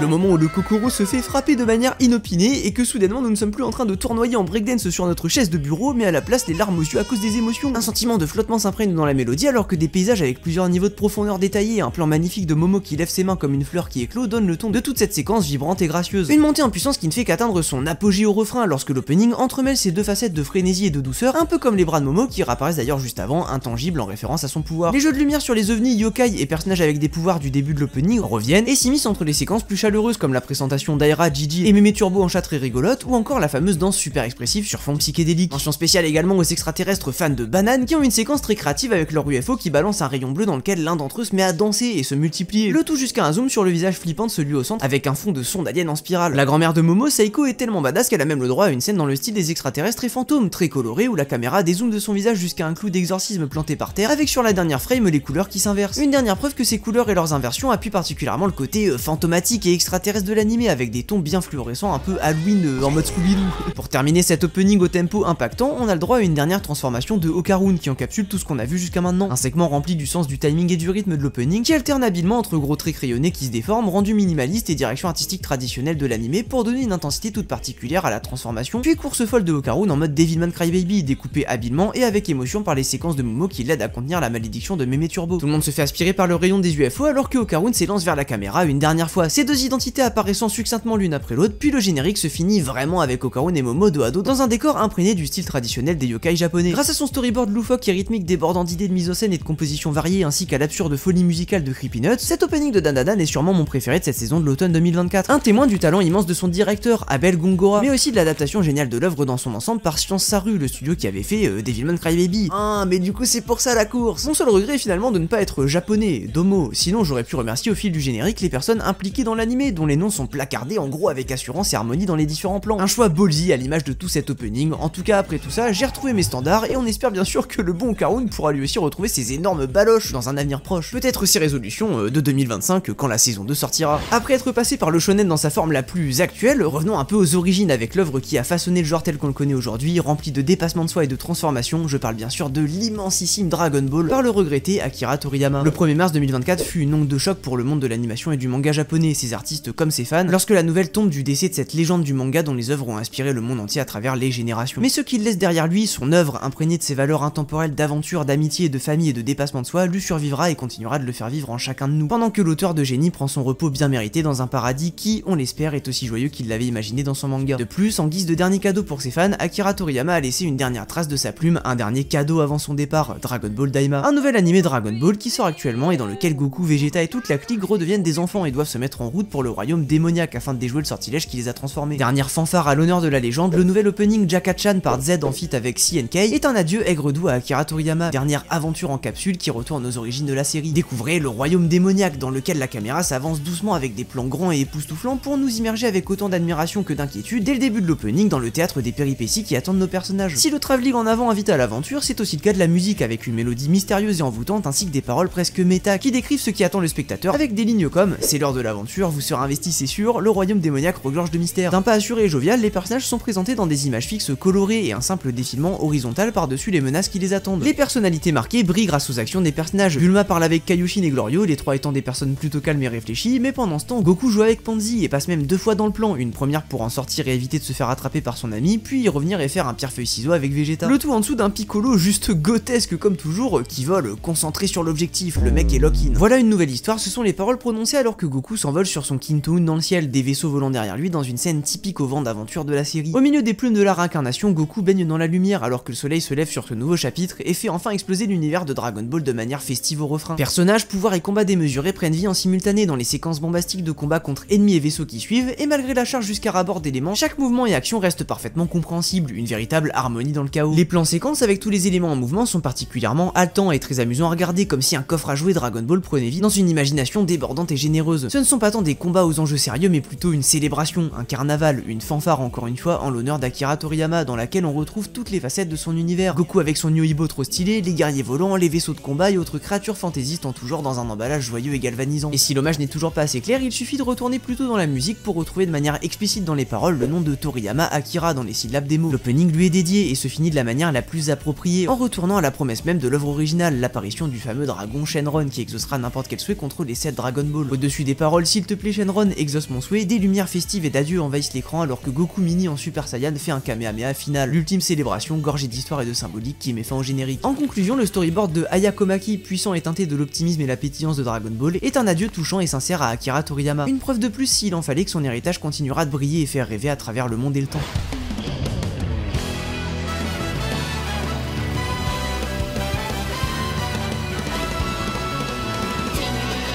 Comme on l'a vu avec ce retour aux sources du shonen, c'est dans les vieux pots qu'on fait les meilleures soupes. Et parmi les nombreuses œuvres iconiques qui ont suivi les traces de Dragon Ball, se trouve bien sûr l'un des mangas lui aussi les plus influents et connus de tous les temps, le roi des rois, ou devrais-je dire des pirates. Je parle bien sûr de One Piece. Et ce qui est bien avec One Piece, c'est que c'est tellement long, plus de 1000 épisodes en animé et 1000 chapitres en manga qui s'étendent au fil des décennies, que finalement il représente autant le shonen d'il y a 30 ans, 20 ans, 10 ans, et même le genre dans son état actuel. La piraterie n'est réellement jamais finie. En gros, pas besoin de se rappeler de ce qui se faisait que c'était bien, le truc est toujours là, et pas prêt de s'arrêter. Malgré tout, avec un anime fluff qui continuait sans cesse de talonner le manga depuis 30 ans, une pause était inévitable un moment ou un autre, pour laisser le temps à Eiichiro Oda, l'auteur légendaire de l'œuvre, de continuer un peu l'histoire, afin que l'anime puisse enfin arrêter de temporiser à ce point le matériel de base avec des séquences de 4 minutes ininterrompues de Luffy qui tape Kaido sans dialogue. C'est enfin chose faite, l'anime de One Piece est en pause, enfin pas tout à fait car on a quand même pas fini de voir la gueule de Luffy, étant donné que la Toei nous propose tout de même pour patienter jusqu'au retour du vrai animé, un remaster dans le style de Wano de l'arc Île des Hommes Poissons, définitivement l'arc préféré des fans, j'ai pas raison la team. Ce retour s'accompagne également d'un remix de l'un des openings les plus cultes de la série, le 15e nommé Wigo, interprété à l'époque par l'encore plus culte Hiroshi Kitadani, mais qui est cette fois chanté par tous les comédiens de doublage japonais de l'équipage du Chapeau de Paille, une réunion de famille agréable, une fois n'est pas coutume pour One Piece, qui avait déjà fait pousser la chansonnette au personnage dans l'opening 10 qui était lui aussi un remix du tout premier cette fois. Tout ça c'est très cool, mais malheureusement de par le statut de remaster de l'animé, on se retrouve devant un opening très classique, qui ne fait qu'élaborer sur ce qui est venu avant lui sans réellement proposer quelque chose de nouveau. Un constat qui fait d'autant plus mal après les claques phénoménales de l'opening 25 et 26 dont la créativité subversive et débordante amenait One Piece dans une nouvelle dimension de générique. Ici, Luffy parcourt son bateau, les Mugiwara voyagent et se battent jusqu'à un refrain où tout le monde défile joyeusement, oui, c'est un opening de One Piece, d'ailleurs inférieur à sa version d'origine, au sein duquel la pire chose qui pourrait nous arriver, c'est de s'endormir. Et ce alors même que l'opening est pourtant plus court que celui de l'époque, revenant à un format habituel d'1 minute 30 au lieu des 2 minutes et plus des anciens génériques de la série. Cet ensemble certes plus compact et moins longué est pourtant bien loin d'arriver à la cheville du charme et l'énergie de l'opening original, pourtant déjà très codifié, mais qui proposait des moments vraiment marquants, tels que le combat contre la marine, ou encore le touchant segment sur la passation de l'iconique Chapeau de Paille au fil du temps avec Shanks et Luffy. Bon, heureusement, Wigo n'a pas perdu son énergie interplanétaire qui nous donne l'impression d'être au top départ de la course dans le nouveau monde, avec pour valeur ajoutée les voix des personnages toujours aussi charmantes après 30 ans et particulièrement en chanson. Et puis bon, malgré son manque clair d'ambition, l'opening reste malgré tout sympathique, dans un mix plutôt bien senti de tradition et de modernité. La structure est classique, presque à l'image des anciens openings de 2 minutes, mais le trait un peu pinceau évoque Wano et donne un rendu et une animation expressive avec beaucoup d'effets spéciaux qui servent de goutte de fraîcheur à l'ensemble. Beaucoup de bonnes séquences s'y déroulent aussi, comme l'ouverture avec Luffy qui parcourt le Sunny, concept très classique mais exécuté avec énergie de par les placements de caméra et mouvements vifs, ou encore ce court combat très intense entre cet homme poisson gigantesque et Luffy grâce à la démesure et le trait qui se déforme alors que le futur roi des pirates attaque. De manière générale, l'opening est coloré avec des teintes bleues belles et vives qui font presque déborder les plans chargés à rabord d'éléments évocateurs du style d'Eiichiro Oda, avec ses cases et pages couleurs très remplies, dont certaines ont d'ailleurs été adaptées par le passé dans les anciens openings. On y retrouve en tout cas une énergie habituelle pour One Piece qui transpire l'optimisme et la camaraderie, particulièrement soulignée ici, et qui permet d'appuyer quelques beaux moments, comme la fin de l'opening où les Mugiwara accompagnent les hommes poissons à la surface tous ensemble. Donc voilà, un opening pas excellent et loin de la hauteur des derniers, mais tout de même sympathique, et qui servira définitivement de bon casse-croûte pour combler la fin des fans en attendant le retour du véritable animé, d'ailleurs annoncé tout récemment pour le 6 avril 2025. On reste toujours dans le genre du shonen, mais cette fois, Okamari no Suzuki les gars, petit gilet à capuche bresson pour appuyer le regard ténébreux alors qu'on plonge dans le monde des Shinigami, avec le nouvel opening tout en noir et blanc de la nouvelle saison de Bleach The Thousand Year Blood Wars The Conflict. Oh putain, plus compliqué le nom frère. Bleach The Thousand Year Blood War The Conflict. Un opening qui s'appelle Without Any Words, storyboardé par Masashi Ito et chanté par le groupe Six Lounge. À l'opening de la saison qui s'intitule Le Conflit, cet opening avec sa réalisation pyrotechnique sur décor 3D et sa colorimétrie grave permettent à la réalisation de réellement appuyer justement le conflit en fait. Tout particulièrement sa dimension humaine, puisqu'on en passe beaucoup de temps avec les personnages et leurs armes dans des compositions de plans très intimistes. Un aspect d'autant plus appuyé par le format cinémascope. Mais accompagné des décors en 3D, c'est aussi ce qui amène à l'opening un véritable côté cinématographique, justement grandiloquent, dont la touche finale se trouve dans les lumières agressives, presque fatidiques du compositing qui brille entre les nuances de noir et de blanc. La succession de plans ressemble à un compte à rebours avant l'apocalypse, la fin des temps, dans cette atmosphère illusoire qui souligne le calme avant la tempête, la fatalité de la confrontation, mais aussi l'agonie de la attendre en pleine connaissance de cause. L'univers tout autour des personnages est anxiogène, étouffant, tout le monde est engouffré dans des ombres à contre-jour de la lumière très accablante. Seule teinte éclatante dans ces plans désaturés, des touches de couleur sur les yeux des personnages, leurs armes, attaques et certains effets de lumière, la vie au milieu de la mort qui continue de traduire le désir qui les anime dans ce monde décoloré. Un look unique qui renforce d'autant plus le ton grave et tragique du générique, en plus de construire une tension palpable qui s'emballe au refrain dans lequel tout le monde se bagarre dans les décors en 3D, dont le réalisme brille particulièrement et qui continue de donner cet aspect immersif et cinématographique à l'opening. L'animation suit cet état d'esprit et garde un aspect très détaillé avec des dessins forts qui trouvent leur mouvement en suivant les mises en scène bombastiques de la caméra en 3D avec des travelling avant, arrière, latéraux et même circulaires. Tant de manières de voir les couleurs qui contrastent le noir et blanc exploser et reprendre de plus en plus de terrain grâce aux nombreux effets d'attaque et parties du corps des personnages qui prennent des teintes. Non mais regardez-moi cette épée, les lumières, c'est du ray tracing ou quoi la team? Les graphismes sont très beaux. Vous l'aurez compris, le storyboard de Masashi Ito donne à cet opening de shonen qui aurait pu être très conventionnel sa propre identité. Le tout par-dessus une musique de Six Lounge mélancolique et nostalgique qui permet d'encore plus soutenir la confrontation dramatique qui est portrayée en cochant toutes les notes émotionnelles nécessaires. Bien que je préfère toujours l'opening de la première partie de ce gros arc de Bleach qui avait d'ailleurs finalement une démarcation artistique assez similaire avec ses couleurs roses et grises et une musique démente de Tatsuya Kitani, ce nouvel opening ne démérite pas et sera toujours meilleur de toute façon que ce moment malaisant de la partie 2 où ben en plein acte de guerre dans l'opening les persos font du shopping.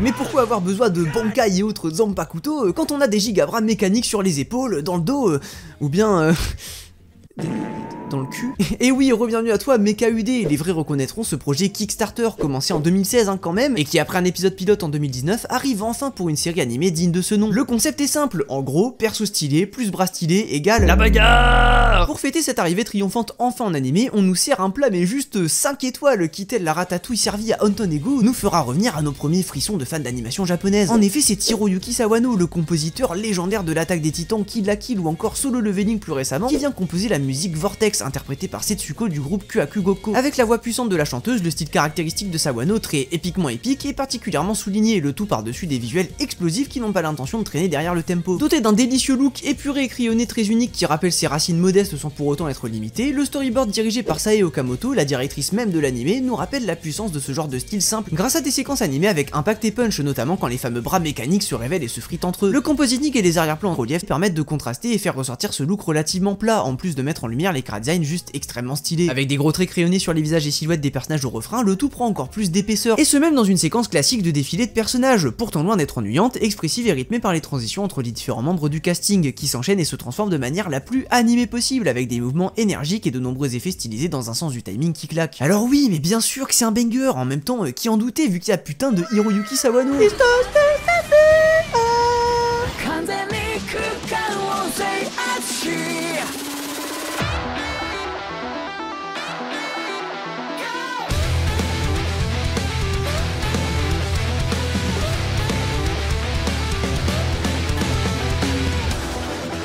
On pourrait penser que le beat ne pourrait pas drop plus hard qu'avec Monsieur Sawano, et pourtant le prochain animé va nous prouver le contraire. Et il n'est pas des moindres, hein. Vous le connaissez tous de près ou de loin, je parle de l'héritage du grand Nanatsu no Taizai, Seven Deadly Sins, le shonen médiéval de ces 10 dernières années. Comment ça, votre réaction c'est mais NNT ça existe toujours? Mais bien sûr que ça existe toujours. D'ailleurs, ni l'auteur ni les studios ne semblent vouloir lâcher la veste du truc, hein. Non, parce que entre les films originaux qui prennent place après la fin de l'œuvre originale et avant donc cette suite dont on va parler, la licence semble pas prête de mourir, hein. Mokushiroku no Yonkishi ou Fortnite of the Apocalypse est la suite de Nanatsu no Taizai des années plus tard, toujours écrit par le même auteur, Nakaba Suzuki. Elle suit les cavaliers de l'Apocalypse, 4 chevaliers prophétiques censés détruire le monde, qui vont vivre des folles aventures pour stopper le tyrannique roi Arthur. Et comme par hasard, ces cavaliers se trouvent être alors le fils de Meliodas, le fils de Ban, la fille de Escanor, bon c'est pas la fille de Escanor mais c'est pareil de toute façon, et Perceval qui est juste un nouveau Meliodas, à la place du fils de Meliodas lui-même donc. Ouais, faut suivre. Le tout aux côtés d'un casting alentour digne d'un serveur GTA RP avec des charlatans tels que Donnie, un troubadour qui s'infiltre dans le casting principal, Nascience, un chimiste cosplayé en Magic Kaito, ainsi que Anne, qui est juste Elisabeth de l'anime original en fait. Alors voilà, faut pas trop s'attendre à voyager, hein, à part dans des sentiers déjà battus dans cette suite, qui à l'image de son titre très similaire à son prédécesseur, cherche à capturer de nouveau son esprit, et avec succès, puisque c'est toujours gaze. Même si contrairement aux dernières saisons de l'anime original, je peux regarder celui-là sans saigner des yeux, parce que la réalisation est tout de même un peu meilleure, bien que toujours assez médiocre, mais bon, et c'est pas si mal.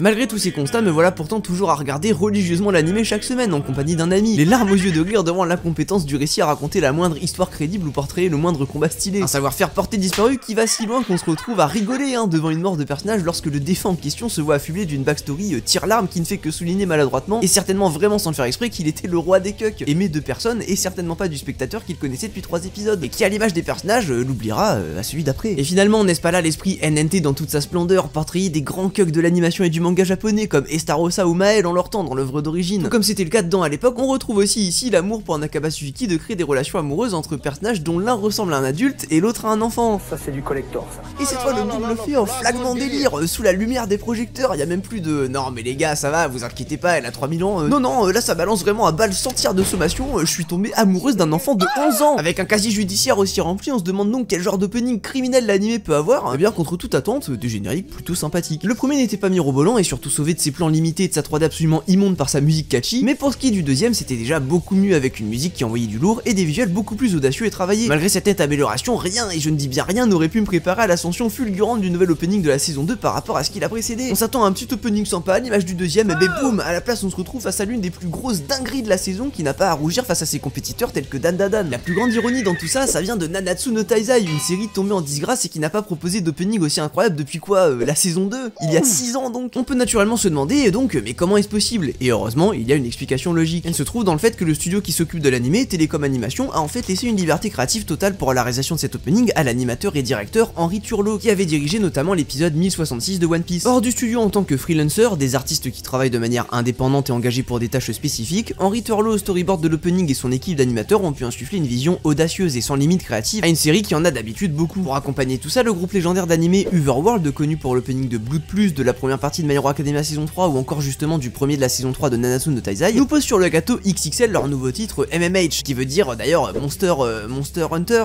Non, je déconne, je sais pas. Il semblerait décidément que toutes les étoiles se soient alignées pour ce nouveau générique de Nanatsu no Taizai, mais assez d'astrologie pour le moment, rentrons dans le vif du sujet de pourquoi il est aussi incroyable. Et pour faire comprendre qu'on a affaire à un opening de folie, pas besoin d'attendre très longtemps, car sa première séquence d'introduction contient tout ce qui fera de ce générique un classique instantané. La musique frénétique aux notes fatidiques, les lumières atmosphériques et des séquences d'action bombastiques sont toutes présentes d'entrée de jeu dans ce qui donnera au final un storyboard semblable au chaos que combattent les personnages dans l'animé, qui se déchaînent, survoltés, grandiose et très iconisé. Dès les premières secondes, l'opening nous replonge dans la fin de saison 1 en pivotant autour des personnages qui observent l'arrivée fatidique de Arthur en train de descendre lentement les marches dans une composition aussi divine qu'apocalyptique. L'immersion est abrupte et efficace alors que l'écran passe en noir et blanc avec les trompettes caractéristiques de Overworld en fond pour découper clairement l'action avant de la relancer de plus belle, lorsque la musique prend en intensité tout en conservant son côté jazzy. Par-dessus, Perceval se recouvre de son énergie et lance l'assaut général effréné sur le roi Arthur dans des séquences d'animation folles, débordantes d'expression et de vélocité, la première sur les cavaliers étant animée par Michel Gonzalez, tandis que la deuxième pour fermer le bas est réalisée par Juni. Début déjà très intense et qui pourrait s'arrêter là, mais non, car retenez une chose sur cet opening, il ne s'arrête jamais. C'est une explosion constante de chaînes endiablées, car lorsque Perceval et Tristan ferment la séquence précédente en fonçant vers la caméra, Arthur ouvre ses yeux perfides et laisse s'échapper derrière lui ces créatures du chaos. L'écran devient progressivement violet en même temps que la musique ralentit son tempo de manière menaçante, pendant que le détail des monstres semble tout droit sorti d'un tableau, témoin non seulement du niveau de détail avec lequel va nous traiter cet opening tout du long, mais aussi de l'aspect biblique très réussi qu'arbore l'ensemble. Cela aurait pu marquer la fin de l'introduction de l'opening, mais cette transition avec les monstres ne fait que le relancer de plus belle, alors que la mélodie remonte encore d'un clan par rapport à précédemment en rajoutant dans cette nouvelle partie un rap exalté. Par-dessus et dans une séquence signée Danemark Arida Lazaga, les cavaliers de l'apocalypse courent et volent au travers du champ de bataille rempli des créatures d'Arthur. Dans ces compositions de plans chargés, la mise en scène et l'animation erratique nous immergent réellement au milieu de la guerre qui met le royaume de Lyonesse sans dessus dessous, tout en appuyant d'autant plus l'atmosphère de jugement dernier installée dès le début du générique, une lumière qui suffoque, prisonnière du ciel gris qui l'empêche d'éclater. La dimension humaine du conflit, contrastée par le gigantisme de la scène, est appuyée avec brio dans son début, lorsque Perceval et Lancelot font des mouvements amples pendant que la musique se construit doucement avec les paroles allons jusqu'au climax, suivi de Gauvin qui apparaît en courant avec intensité lorsque le fameux climax arrive avec le changement de rythme. Et ces paroles, allons jusqu'au climax, préparez-vous à les entendre car elles sont là pour rythmer l'opening à chaque fois qu'il se ralentit pour se relancer de plus belle. Pour l'instant, pas de ralentissement au programme en tout cas, car lorsqu'on pense une nouvelle fois après l'affrontement groupé contre Arthur à la chorégraphie excellente et au subtil mouvement de caméra qui appuie son intensité, que l'opening va se calmer un peu, et bah non, c'est reparti pour un tour. Maintenant que la séquence sur le combat contre Arthur, qui représente le premier épisode de l'animé seulement, est-ce que c'est bon pour vous, est terminé, le roi du chaos nous refait une petite transition monstrorifique de son cru, qui nous amène dans les ruelles étroites de la cité de Wolnak. Dedans apparaissent les lumières du festival ainsi que les deux méchants de l'arc, plus une démon plus secondaire qui apparaît dans leur ombre et qui s'élance vers la caméra. Et bon, je m'arrête juste 2 secondes pour dire que le duo comique là, ils font pas mal les BG pour une meuf qui se fait mettre KO par son propre pouvoir et un gros mec musclé qui se fait envoyer valser par Donnie.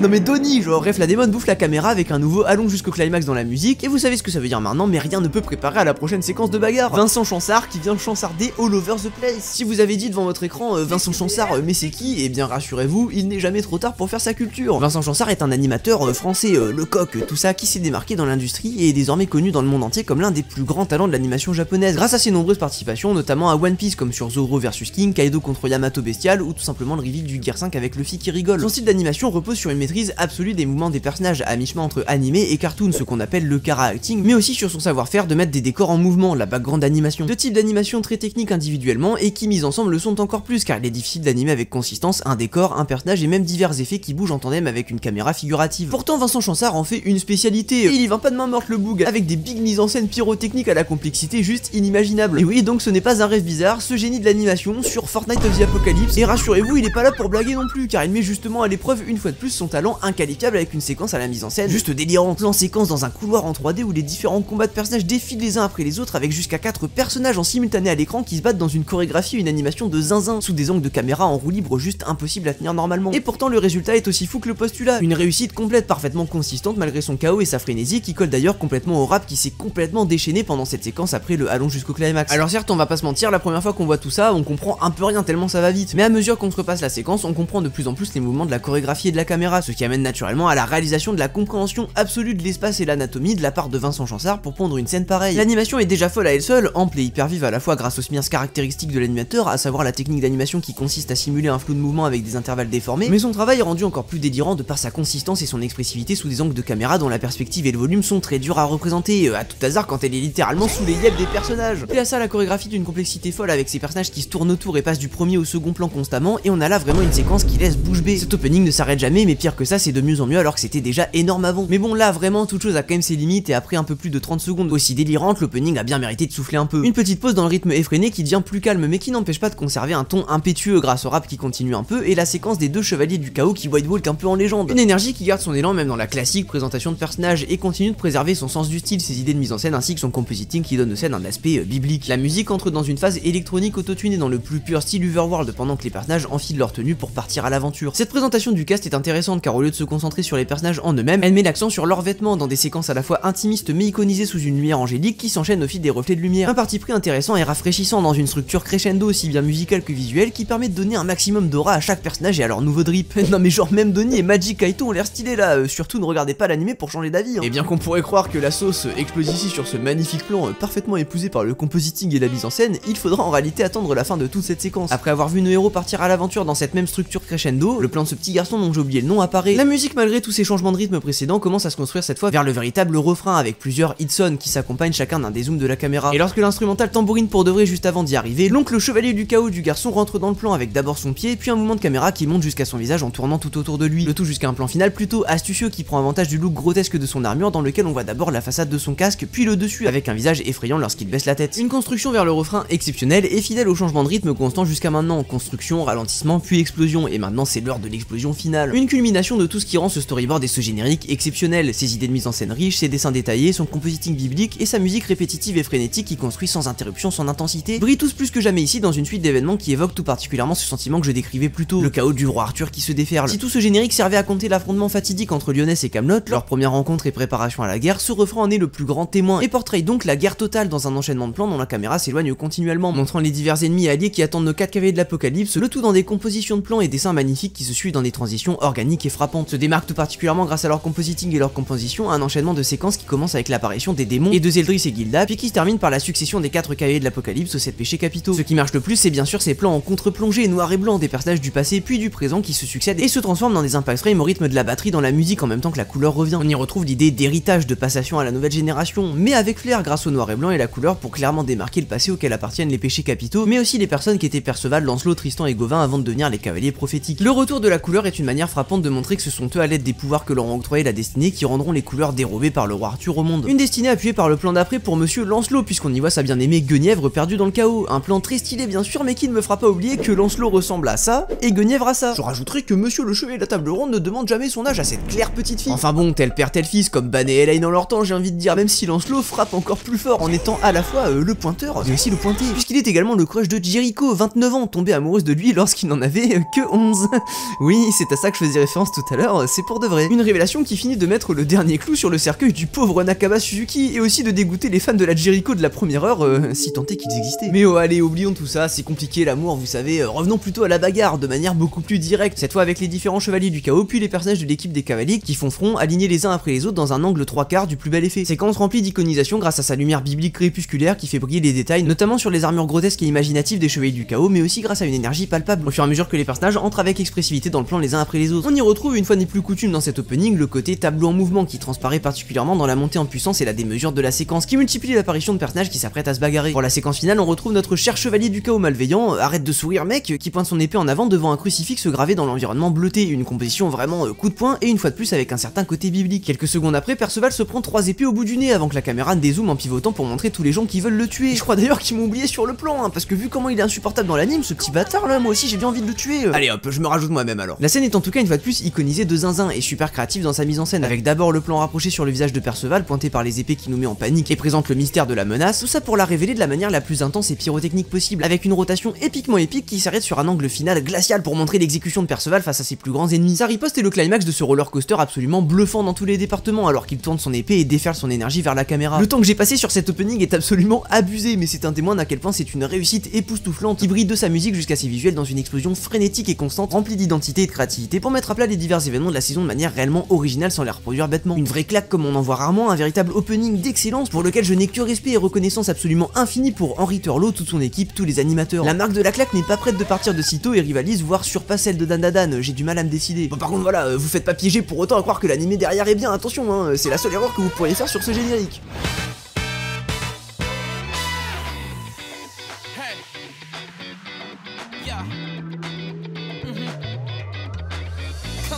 Beastars, l'animé qui parle de la société et des relations humaines via le prisme des animaux et de la chaîne alimentaire, un peu comme un Zootopie en mode animé et beaucoup plus suggestif et tranchant, revient après 2 premières saisons pour son grand final. Une occasion de replonger aux origines des openings de la série avec le retour d'un style expérimental débordant d'originalité qui rappelle la démarche artistique tout en stop motion de l'opening 1 et qui s'éloigne naturellement de l'AFV décevant du deuxième malgré sa musique par Yoasobi exceptionnelle. Alors évidemment on ne retrouvera pas ici vraiment la claque totale des marionnettes et des décors confectionnés à la main, mais ça veut pas dire qu'on perd forcément au change. En effet, est-ce que vous vous souvenez de l'opening de Kimiwa Meido-sama? C'était il y a quoi, 1 heure seulement, ça va les gars. Et bien accueilli de nouveau chaleureusement la même équipe qui l'a réalisé, composée de Sao Nonjo, Setsuka Kawahara et Haruka Teramoto, qui reviennent pour leur 2e opening consécutif de la saison, celui de Beastars donc, à l'esthétique très similaire. On les retrouve essentiellement au même poste que précédemment, Nonjo à la réalisation, Kawahara sur l'animation des papiers découpés, et enfin Teramoto sur les prises de vue réelles. Et forte de leur première expérimentation dans cette rencontre des styles, le résultat est encore plus époustouflant et abouti. On y retrouve le même concept de mélanger organiquement diorama, prise de vue réelle, ainsi que papier découpé animé en stop motion afin de créer tout un petit monde vivant et plus vrai que nature dans l'opening. Mais pose un instant, le stop motion, c'est quoi au juste, vous vous demandez peut-être? Eh bien le stop motion c'est une technique d'animation qui consiste à mettre bout à bout des photographies d'un élément réel avec du volume, papier, figurines, marionnettes et j'en passe et des meilleurs, comme dans l'opening 1 dont je parlais tout à l'heure par exemple, afin de le rendre en mouvement. Et dans ce coffre à jouer qui prend vie, le stop motion joue une place centrale en tandem avec tous les autres mouvements artistiques qui sont montrés dès les premières secondes de l'opening. Au rythme de la musique, dans des plans qui défilent sur les animaux vivant de leur quotidien dans la ville, le rendu papier découpé au très simple est contrasté par le diorama alentour en papier mâché avec des textures photographiques. Sur ce contraste entre premier et arrière-plan, la caméra met déjà le doigt dessus en présentant certains des personnages qui se trouvent sur le même plan de manière successive avec des zooms créant immédiatement une vraie sensation de profondeur et d'espace. Le travelling qui suit et qui nous plonge dans la ville avec le logo de la saison intégré naturellement au décor qui disparaît progressivement à mesure que la caméra bouge fait plus que donner la sensation d'espace mais nous y plonge directement, tout particulièrement lorsque l'on arrive enfin à échelle humaine ou plutôt animale sur notre protagoniste Legoshi qui marche dans une suite de papier découpé très marqué par-dessus la mélodie funky de la musique de l'opening Into the World by Issei. Lorsque les paroles un peu rap débarquent avec un changement de rythme, l'animation devient fluide et tout nous plonge réellement dans le nouveau train-train quotidien du loup, loin des bancs du lycée. Le monde est plus expressif et vif que jamais car en plus du rythme du montage et du contraste entre le décor et les silhouettes des personnages, on peut voir partout les ombres des arbres et des bâtiments alentours se refléter sur le diorama et le papier découpé. L'atmosphère s'en voit décuplée et agrémente encore plus la créativité et la personnalité de l'univers de l'opening qui ne fait que s'échauffer en termes d'idées car c'est lorsque l'on s'attend à avoir tout vu qu'il nous en bombarde de 10 de plus. Une séquence en banderole horizontale filmant live action d'une chaussure qui se prend sur une marche apparaît et du papier se déplie juste au-dessus avec Legoshi qui titube pour y faire suite et plus il perd l'équilibre, plus les papiers s'empilent les uns par-dessus les autres avec des dessins rigolos qui amplifient la maladresse du loup. Cette énergie continue par la suite avec encore plus de transitions en mode papier, notamment dans cette séquence où Haru prend une feuille à cause du vent, après quoi le papier devient boule qui se fait jeter sur Louis dont l'apparition se fait avec une banderole de nouveau. La boule de papier atterrit ensuite dans une poubelle qui tombe à son tour et c'est Legoshi qui en ressort en se dépliant, les bras étirés. Tout est juste trop mignon et débordant de personnalité, surtout ce plan trop adorable des 2 lions en papier dans un jouet voiture, vraiment je fonds juste en fait.